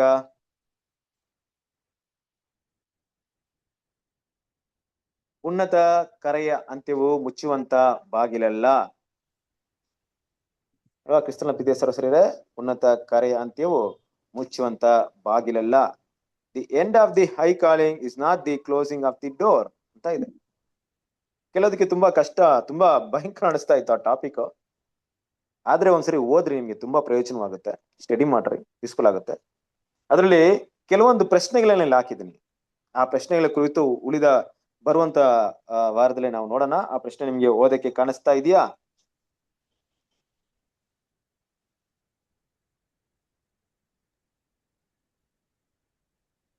ಕಾಣಿಸ್ತಾ ಇದೆ ಬ್ರದರ್, ಓದ್ನ. ಓದ್ರಿ. ವಿವಾಹದ ಸಾಮ್ಯದಲ್ಲಿನ ತೆರೆದ ಬಾಗಿಲು ಎಂಬುದು ಕ್ರಿಸ್ತನೊಡನೆ ರಾಜ್ಯ ಮಹಿಮೆಯಲ್ಲಿ ಪಾಲ್ಗೊಳ್ಳುವ ಅವಕಾಶವನ್ನು ಸೂಚಿಸಿದರೆ, ಮುಚ್ಚಿದ ಬಾಗಿಲು ಯಾವ ಮಹತ್ವದ ಅವಕಾಶದ ಅಂತ್ಯವನ್ನು ಸೂಚಿಸುತ್ತದೆ? ನೋಡಿದ್ರಾ? 2. ಇಲ್ಲಿ ಒಂದು ಕ್ರಿಸ್ತನೊಡನೆ ಓದಿ. ಕ್ರಿಸ್ತನೊಡನೆ ರಾಜ್ಯ ಮಹಿಮೆಯಲ್ಲಿ ಪಾಲ್ಗೊಳ್ಳುವ ಇಕ್ಕಟ್ಟಾದ ಮಾರ್ಗವು ಈಗ ತ್ಯಾಗ, ನಿಂದೆ ಮತ್ತು ಹಿಂಸೆಗಳನ್ನು ಸಹಿಸಿಕೊಂಡು ನಿಷ್ಠೆಯಿಂದ ಸೇವೆ ಮಾಡುವ ಅವಕಾಶವಿದ್ದರೆ, ಬಾಗಿಲು ಮುಚ್ಚುವುದು ಯಾವ ಅವಕಾಶದ ಅಂತ್ಯವನ್ನು ಸೂಚಿಸುತ್ತದೆ? ಓದ್ಬಿಡ್ರಿ ಲಾಸ್ಟ್ ಒಂದು. 3. ಕ್ರಿಸ್ತನ ವಧುವಾಗಲು ಕೇವಲ ಪಾಪರಹಿತ ಜೀವನ ಸಾಕಾಗದೆ, ಆತನ ಹೆಜ್ಜೆಗಳ ಗುರುತುಗಳನ್ನು ಅನುಸರಿಸಿ ಸತ್ಯ ಮತ್ತು ನೀತಿಯ ನಿಮಿತ್ತ ನಿಂದೆ ಹಾಗೂ ಹಿಂಸೆಗಳನ್ನು ಸಹಿಸುವ ನಿಷ್ಠಾವಂತ ಪ್ರೀತಿಯು ಯಾಕೆ ಅಗತ್ಯವಾಗಿದೆ? ನೋಡಿದ್ರಾ? ಈ ಪ್ರಶ್ನೆ ನಮ್ಗೆ ಎಷ್ಟು ಸುಂದರವಾದಂತ ಒಂದು ವಿಷಯವನ್ನ ನಮ್ಮ ಮೈಂಡಲ್ಲಿ ಕೊಡುತ್ತೆ. ಇದು ಬರುವಂತ ವಾರದಲ್ಲಿ ನಾವು ಓದಕ್ ಹೋಗ್ತಿದ್ವಿ. ಇದರಿಂದ ಇದನ್ನ ಮನಸ್ಸಲ್ಲಿ ಇಟ್ಕೊಳ್ಳಿ. ಇಲ್ಲಿ ಎರಡು ವಿಷಯವನ್ನ ಹೇಳ್ತಾ ಇದ್ದಾರೆ. ತೆರೆದ ಬಾಗಿಲು ಒಂದಿದೆ, ಮುಚ್ಚುವ ಒಂದು ಬಾಗಿಲಿದೆ. ಒಂದ್ ಬಾಗಿಲು ಕ್ಲೋಸ್ ಆಗಿದೆ, ಒಂದ್ ಬಾಗಿಲು ಓಪನ್ ಇದೆ. ಏನಿರಬಹುದು ಅನ್ನೋ ವಿಷಯವನ್ನ ಇಲ್ಲಿ ಮಾತಾಡ್ತಾ ಇದ್ದಾರೆ ಅಲ್ವಾ. ಈ ಮುಚ್ಚುವ ಬಾಗಿಲ ಕುರಿತಾಗಿ ಹಲವಾರು ವಿಷಯವನ್ನ ಇಲ್ಲಿ ಮಾತಾಡ್ತೀರಿ. ಈ ಪ್ರಶ್ನೆ ನಿಮ್ಗೆ ತುಂಬಾ ಯೂಸ್ಫುಲ್ ಆಗ್ಬಹುದು. ಅದನ್ನ ಸ್ಟಡಿ ಮಾಡ್ರಿ. ಕ್ರಿಸ್ತನ ರಾಜ್ಯದ ಮಹಿಮೆಯಲ್ಲಿ ಪಾಲ್ಗೊಳ್ಳುವ ಇಕ್ಕಟ್ಟಾದ ಮಾರ್ಗವು ಈಗ ತ್ಯಾಗ, ನಿಂದೆ ಮತ್ತು ಹಿಂಸೆಗಳನ್ನು ಸಹಿಸಿಕೊಂಡು ನಿಷ್ಠೆಯಿಂದ ಸೇವೆ ಮಾಡುವ ಅವಕಾಶವಾಗಿದ್ದರೆ, ಅವಕಾಶ ಇನ್ನೂ ಇದೆ ಅಂತ ಹೇಳ್ತಾ ಇದೆ. ಹೌದು, ಇಕ್ಕಟ್ಟಾದ ಬರೀಲಿ ಹೋಗ್ತಾ ಇದ್ರೆ ಇನ್ನೂ ಇದೆ. ಬಾಗಿಲು ಮುಚ್ಚುವುದು ಯಾವ ಅವಕಾಶದ ಅಂತ್ಯವನ್ನು ಸೂಚಿಸ್ತಾ ಇದೆ? ಒಂದೇಳೆ ಬಾಗಿಲು ಕ್ಲೋಸ್ ಆಯ್ತು ಅಂದ್ರೆ ಇದೆಲ್ಲ ಇರಲ್ವಾ? ಏನದ್ರ ಅರ್ಥ ಅನ್ನೋದನ್ನ ಅಲ್ಲಿ ಪ್ರಶ್ನೆ ಕೇಳ್ತಾ ಇದಾರೆ. ಕ್ರಿಸ್ತನ ವಧುವಾಗಲು ಕೇವಲ ಪಾಪರಹಿತ ಜೀವಿತ ಸಾಕಾಗದೆ, ಅಂದ್ರೆ ಪಾಪವನ್ನ ಬಿಟ್ಬಿಟ್ರೆ ಸಾಕಪ್ಪ ಕ್ರಿಸ್ತನ ವಧುವಾಗ್ತೀವಿ ಅಂತ ಅಲ್ಲ. ಅದಕ್ಕಿಂತ ಹೆಚ್ಚಾಗಿ ಆತನ ಹೆಜ್ಜೆ ಗುರುತುಗಳನ್ನು ಅನುಸರಿಸಿ ಸತ್ಯ ಮತ್ತು ನೀತಿಯ ನಿಮಿತ್ತ ನಿಂದೆ ಮತ್ತು ಹಿಂಸೆಗಳನ್ನು ಸಹಿಸುವ ನಿಷ್ಠಾವಂತ ಪ್ರೀತಿ, ಇದ್ರ ಯಾಕೆ ಇಟ್ಟಿದ್ದಾರೆ ಅಲ್ಲಿ? ಕ್ರಿಸ್ತನ ವಧುವಾಗೋದಕ್ಕೆ ಇಂತಹ ಗುಣಗಳನ್ನ ಕೂಡ ಯಾಕೆ ನಾವು ತೋರಿಸ್ಬೇಕು? ಇದು ನಮ್ಗೆ ಗೊತ್ತಿರೋಂಥ ವಿಷಯ. ಆದ್ರೆ ಯಾಕೆ ಇಂತಹ ಗುಣಗಳನ್ನ ತೋರಿಸೋದು ಅಗತ್ಯವಾಗಿದೆ ಕ್ರಿಸ್ತನ ಮದುವೆ ಆಗೋದಿಕ್ಕೆ ಅನ್ನೋ ವಿಷಯವನ್ನು ಕೂಡ ಬರುವಂತ ಟಾಪಿಕ್ ಉನ್ನತ ಕರೆಯ ಅಂತ್ಯವು ಮುಚ್ಚುವಂತ ಬಾಗಿಲಲ್ಲ ಅಂತ ಭಾಗದಲ್ಲಿ ನಾವು ಓದೋಣ. ದೇವರು ಈ ಪಾಠವನ್ನ ಆಶೀರ್ವದಿಸಲಿ. ಆಮೇಲೆ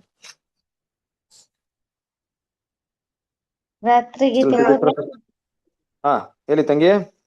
ಓದ್ಲೇರಿ? ರಾತ್ರಿ ಗೀತಾ ಓದಿಮ್ಮ. ಇದಕ್ಕೆ ಕೇಳಕ್ ಹೋದೆ, ನೀವು ಓದ್ಬಿಡಿ. ಹೋಗೋಣ ಎಂದು ಅವರು ನನಗೆ ಹೇಳಿದಾಗ ನನಗೆ ಸಂತೋಷವಾಯಿತು. ಕೀರ್ತನೆಗಳು 122 1ನೇ ವಚನ. ದೇವರ ಮನೆಯಾಗಲು ಪುತ್ರರ ಮನೆಯಾಗಲು ನಿಜ ರೂಪದ ದೇವಾಲಯದ ಸದಸ್ಯರಾಗಲು ಕರೆಯನ್ನು ಕೇಳಿಸಿಕೊಳ್ಳುವವರು ಮತ್ತು ಆ ಆಮಂತ್ರಣವನ್ನು ಒಳ್ಳೆಯ ಮತ್ತು ಪ್ರಾಮಾಣಿಕ ಹೃದಯದಿಂದ ಸ್ವೀಕರಿಸುವವರು ನಿಜವಾಗಿಯೂ ಸಂತೋಷ ಪಡುತ್ತಾರೆ. ಉತ್ಸಾಹ ಧ್ವನಿಯನ್ನು ಹಿಡಿದ ಜನರು ಧನ್ಯರು. ಇದರೊಂದಿಗೆ ಅದೇ ಕೀರ್ತನಾಗಾರ ಪ್ರವಾದಿಯು ಇದೇ ರೀತಿಯಾದ ಭಾವನೆಯೊಂದಿಗೆ ಘೋಷಿಸುವುದನ್ನು ನೋಡುತ್ತೇವೆ.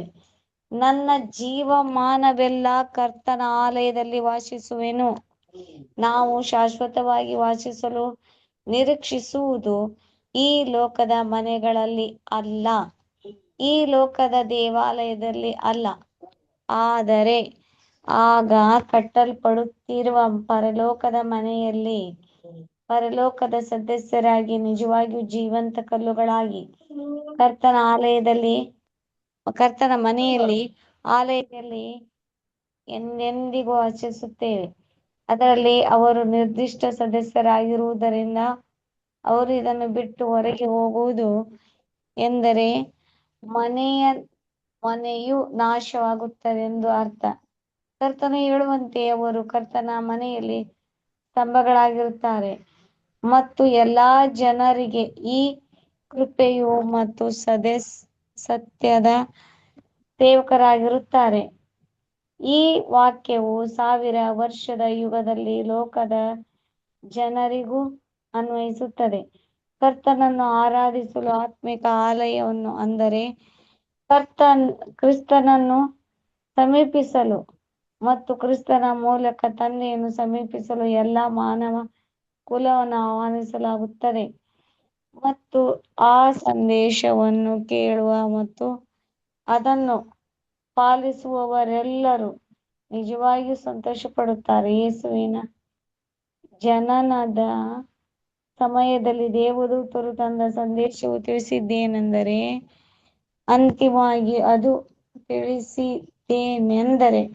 ಅಂತಿಮವಾಗಿ ಅದು ಎಲ್ಲ ಜನರಿಗೂ ಮಹಾ ಸಂತೋಷದ ಶುಭ ಸಂದೇಶವಾಗಿರುವುದು.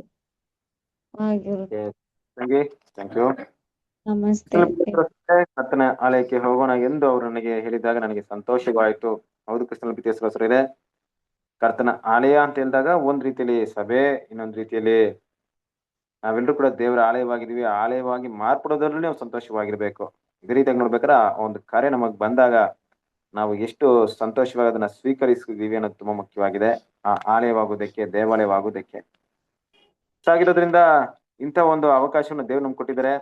ಈ ಒಂದು ರಾತ್ರಿ ಗೀತೆಯಲ್ಲಿ ಹಲವಾರು ಮಾಹಿತಿ ನಮ್ಗೆ ಏನ್ ಮಾಡ್ತಾ ಇದಾರೆ, ಕೊಡ್ತಾ ಇದಾರೆ. ಇವತ್ತು ಓದಿದಂತ ಪಾಠಕ್ಕೆ ಸಂಬಂಧಪಟ್ಟ ಹಾಗೆ ಆಮಂತ್ರಣ ಅನ್ನೋದು ಇತ್ತಲ್ಲ ನಮ್ಗೆ, ಆ ಪಾಠದಲ್ಲಿ ನಾವು ಕೂಡ ಆಮಂತ್ರಣವನ್ನ ಪಡ್ಕೊಂಡು ಇನ್ವಿಟೇಷನ್ ಪಡ್ಕೊಂಡು ಹೋಗಿದ್ವಿ. ಈ ಮದುವೆ ವಸ್ತ್ರನ ಹಾಕೊಂಡು ಹೋಗ್ಬೇಕಂತ ಒಂದು ಅವಕಾಶ ಇತ್ತು. ಅದೇ ರೀತಿ ನೋಡ್ಬೇಕಾದ್ರೆ ಹಲವಾರು ವಿಷಯಗಳಿದೆ. ಇದನ್ನ ಸ್ಟಡಿ ಮಾಡಿ ರಾತ್ರಿ ಗೀತೆಗಳನ್ನ ನಿಮಗೆ ತುಂಬಾ ಉಪಯೋಗವಾಗುತ್ತೆ.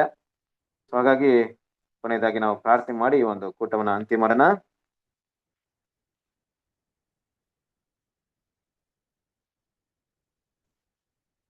ಮೋಹನ್ ರಾಜ್ ಬ್ರದರ್ ಪ್ರಾರ್ಥನೆ ಮಾಡ್ತೀರಾ?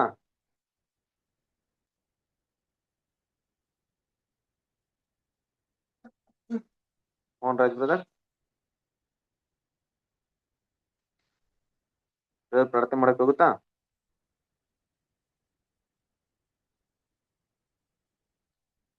ಮೋಹನ್ ರಾಜ್ ಬ್ರದರ್ ಅನ್ಮ್ಯೂಟ್ ಮಾಡಿದಿರಾ? ವಾಯ್ಸ್ ಕೇಳಿಸ್ತಾ ಇಲ್ಲ.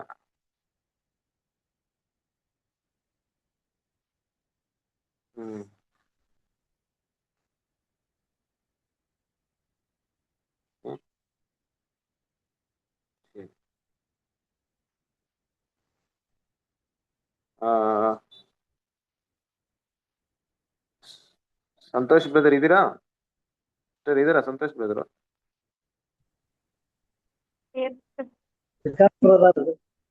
ಬ್ರದರ್ ಇದೀನಿ. ಸಂತೋಷ್ ಬ್ರದರ್ ಪ್ರಾರ್ಥನೆ ಮಾಡ್ತೀರಾ? ಮಾಡ್ತೀನಿ ಬ್ರದರ್. ಓಕೆ. ನಮ್ಮನ್ನು ಬಹಳವಾಗಿ ಪ್ರೀತಿಸುವ ಪರಲೋಕದಲ್ಲಿರೋ ನಮ್ಮ ತಂದೆಯಾದ ದೇವರೇ, ಈ ರಾತ್ರಿ ವೇಳೆಗೆ ನಿಮ್ಮ ಪಾದದ ಬಳಿಗೆ ಬರ್ತಾ ಇದ್ದೀನಿ. ಈ ಒಳ್ಳೆಯ ಸಮಯಕ್ಕಾಗಿ ಸಹ ಸ್ತೋತ್ರ ಮಾಡುವನಾಗಿದ್ದೀನಿ. ತಂದೆ ದೇವರೇ, ಬ್ರದರ್ ಮುಖಾಂತರ ಇಷ್ಟು ಹೊತ್ತು ನಮಗೆ ಪಾಠವನ್ನ, ಜೀವವುಳ್ಳ ವಾಕ್ಯಗಳನ್ನ ತಿಳಿಸಿಕೊಟ್ಟಿದ್ದಕ್ಕಾಗಿ ಸ್ತೋತ್ರ ಮಾಡ್ತೇನೆ. ಮತ್ತೆ ದೇವರ ರಾಜ್ಯದ ಬಗ್ಗೆ ಹಲವಾರು ವಿಚಾರಗಳನ್ನ ತಿಳಿಯದೆ ಇರುವ ವಿಚಾರಗಳನ್ನ ನಮಗೆ ತಿಳಿಯಪಡಿಸಿದ್ದಕ್ಕಾಗಿ ಸಹ ಕೃತಜ್ಞತೆ ಉಳ್ಳವನಾಗಿದ್ದೇನೆ. ತಂದೆಯ ದೇವರೇ, ಇಂಥ ಒಂದು ಪಾಠಗಳನ್ನೆಲ್ಲ ಕಲಿತು ನಮ್ಮ ಜೀವಿತದಲ್ಲಿ ಒಂದು ಪರಿಶುದ್ಧತೆಯನ್ನ, ನಿಷ್ಕಳಂಕರು, ನಿರ್ದೋಷಿಗಳಾಗಿ ಅಪ್ಪ ನಿನ್ನ ಸನ್ನಿಧಾನದಲ್ಲಿ ಕಾಣಿಸಿಕೊಳ್ಳುವಂತೆ ಒಂದು ಚಿಕ್ಕ ಇಂಡಿಗೆ ಒಂದು ವಿಶೇಷವಾದ ಒಂದು ಕರೆಗೆ ನಮ್ಮನ್ನ ಬಾಧ್ಯಸ್ಥರಾಗಿ ಮಾಡಿದ್ದೀರಿ. ಅದಕ್ಕಾಗಿ ಸಹ ಕೃತಜ್ಞತೆ ಉಳ್ಳವನಾಗಿದ್ದೇನೆ. ಈ ಒಂದು ರಕ್ಷಣೆಯನ್ನ ನಾವು ಕಾಪಾಡಿಕೊಂಡು ಮತ್ತೆ ಈ ವಿಧವಾಗಿ ಪ್ರತಿ ದಿನವೂ ಸಹ ನಮ್ಮ ಜೀವಳ ವಾಕ್ಯಗಳನ್ನು ಕಲಿತು, ಪಾಠಗಳನ್ನು ಕಲಿತು, ನಾವು ಕ್ರಿಸ್ತನ ಹೆಜ್ಜೆ ಜಾಡಿನಲ್ಲಿ ನಡೆದು ಕ್ರಿಸ್ತನ ಸಾರೂಪ್ಯದಲ್ಲಿ ಬೆಳೆದು ಮತ್ತೆ ಮುಂದೆ ಬರುವಂತ ದಿನಗಳಲ್ಲಿ ಕರ್ತನೆ ನಿನ್ನ ರಾಜ್ಯದಲ್ಲಿ ನಾವು ನೀತಿವಂತರಾಗಿ ಮತ್ತೆ ಕಾಣಲ್ಪಡುವಂತೆ ಸಹಾಯ ಮಾಡಿದ್ದಕ್ಕಾಗಿ ಸ್ತೋತ್ರ ಮಾಡ್ತೇನೆ. ಗಣನೆಗೆ ಬಾರದ ನಮ್ಮನ್ನೆಲ್ಲ ನೀವು ಈ ಒಂದು ರಕ್ಷಣೆಗೆ ಕರೆತಂದಿದ್ದಕ್ಕಾಗಿ ಸ್ತೋತ್ರ ಮಾಡ್ತೇನೆ. ಬೆಳಕಿನ ರಾಜ್ಯದಲ್ಲಿ ನಮ್ಮನ್ನ ನಡೆಸ್ತಿರುವುದಕ್ಕಾಗಿ ಸಹ ಮತ್ತೊಂದು ಬಾರಿ ಕೃತಜ್ಞತೆ ಸ್ತೋತ್ರವನ್ನು ಮಾಡುವನಾಗಿದ್ದೇನೆ. ಬರೆದರನ್ನು ಇನ್ನೂ ಹೆಚ್ಚಾಗಿ ಆಶೀರ್ವದಿಸಿ ಈ ವಿಧವಾದ ಸತ್ಯಗಳನ್ನ ನಮಗೆ ತಿಳಿಯಪಡಿಸುವುದಕ್ಕಾಗಿ ಸಹಾಯ ಮಾಡಿ ಅಂತ ಕೇಳ್ಕೊತಾ ಬ್ರದರನ್ನು ಆಶೀರ್ವದಿಸಿ, ಸೇರಿರುವ ಎಲ್ಲಾ ಮಕ್ಕಳನ್ನು ಸಹ ನಿಮ್ಮ ಕರಗಳಲ್ಲಿ ಒಪ್ಪಿಸಿಕೊಡ್ತೇನೆ. ಎಲ್ಲರನ್ನು ಆಶೀರ್ವದಿಸಿ ನಡೆಸಿ ಅಂತ ಕೇಳ್ಕೊತಾ ರಾತ್ರಿಯಲ್ಲಿ ಸುಖ ನಿದ್ರೆಗಾಗಿ ಸಹ ಪ್ರಾರ್ಥಿಸ್ತೀನಿ. ನಾಳೆ ಒಂದು ಹೊಸ ದಿನ, ಹೊಸ ಕೃಪೆಯೊಂದಿಗೆ ನಿಮ್ಮನ್ನ ಸಂಧಿಸುವವರಾಗಿದ್ದೇವೆ. ಈ ಅಲ್ಪ ಪ್ರಾರ್ಥನೆಯನ್ನು ನಮ್ಮ ಪ್ರಭು, ರಕ್ಷಕನು, ಒಡೆಯನೂ ಆಗಿರುವ ಯೇಸುವಿನ ಹೆಸರಿನಲ್ಲಿ ಪ್ರಾರ್ಥಿಸುತ್ತೇನೆ ನನ್ನ ತಂದೆಯೇ, amen. Thank you brother. Thank you ನಮಸ್ತೆ. Thank you brother. ಎಲ್ಲ ಬ್ರದರ್ಸ್ ಅಂಡ್ ಸಿಸ್ಟರ್ಸ್ಗೆ ನಮಸ್ಕಾರ. ನಮಸ್ತೆ ಎಲ್ಲರಿಗೂ. ನಮಸ್ತೆ. All brothers and ನಮಸ್ತೆ. sisters. ನಮಸ್ತೆ ಎಲ್ಲ ಎಲ್ಲ brothers. brothers and sisters ಗೆ. Thank you. ಮೋಹನ್ ರಾಜ್ ನಮಸ್ತೆ. ಶ್ರೀಕಾಂತ್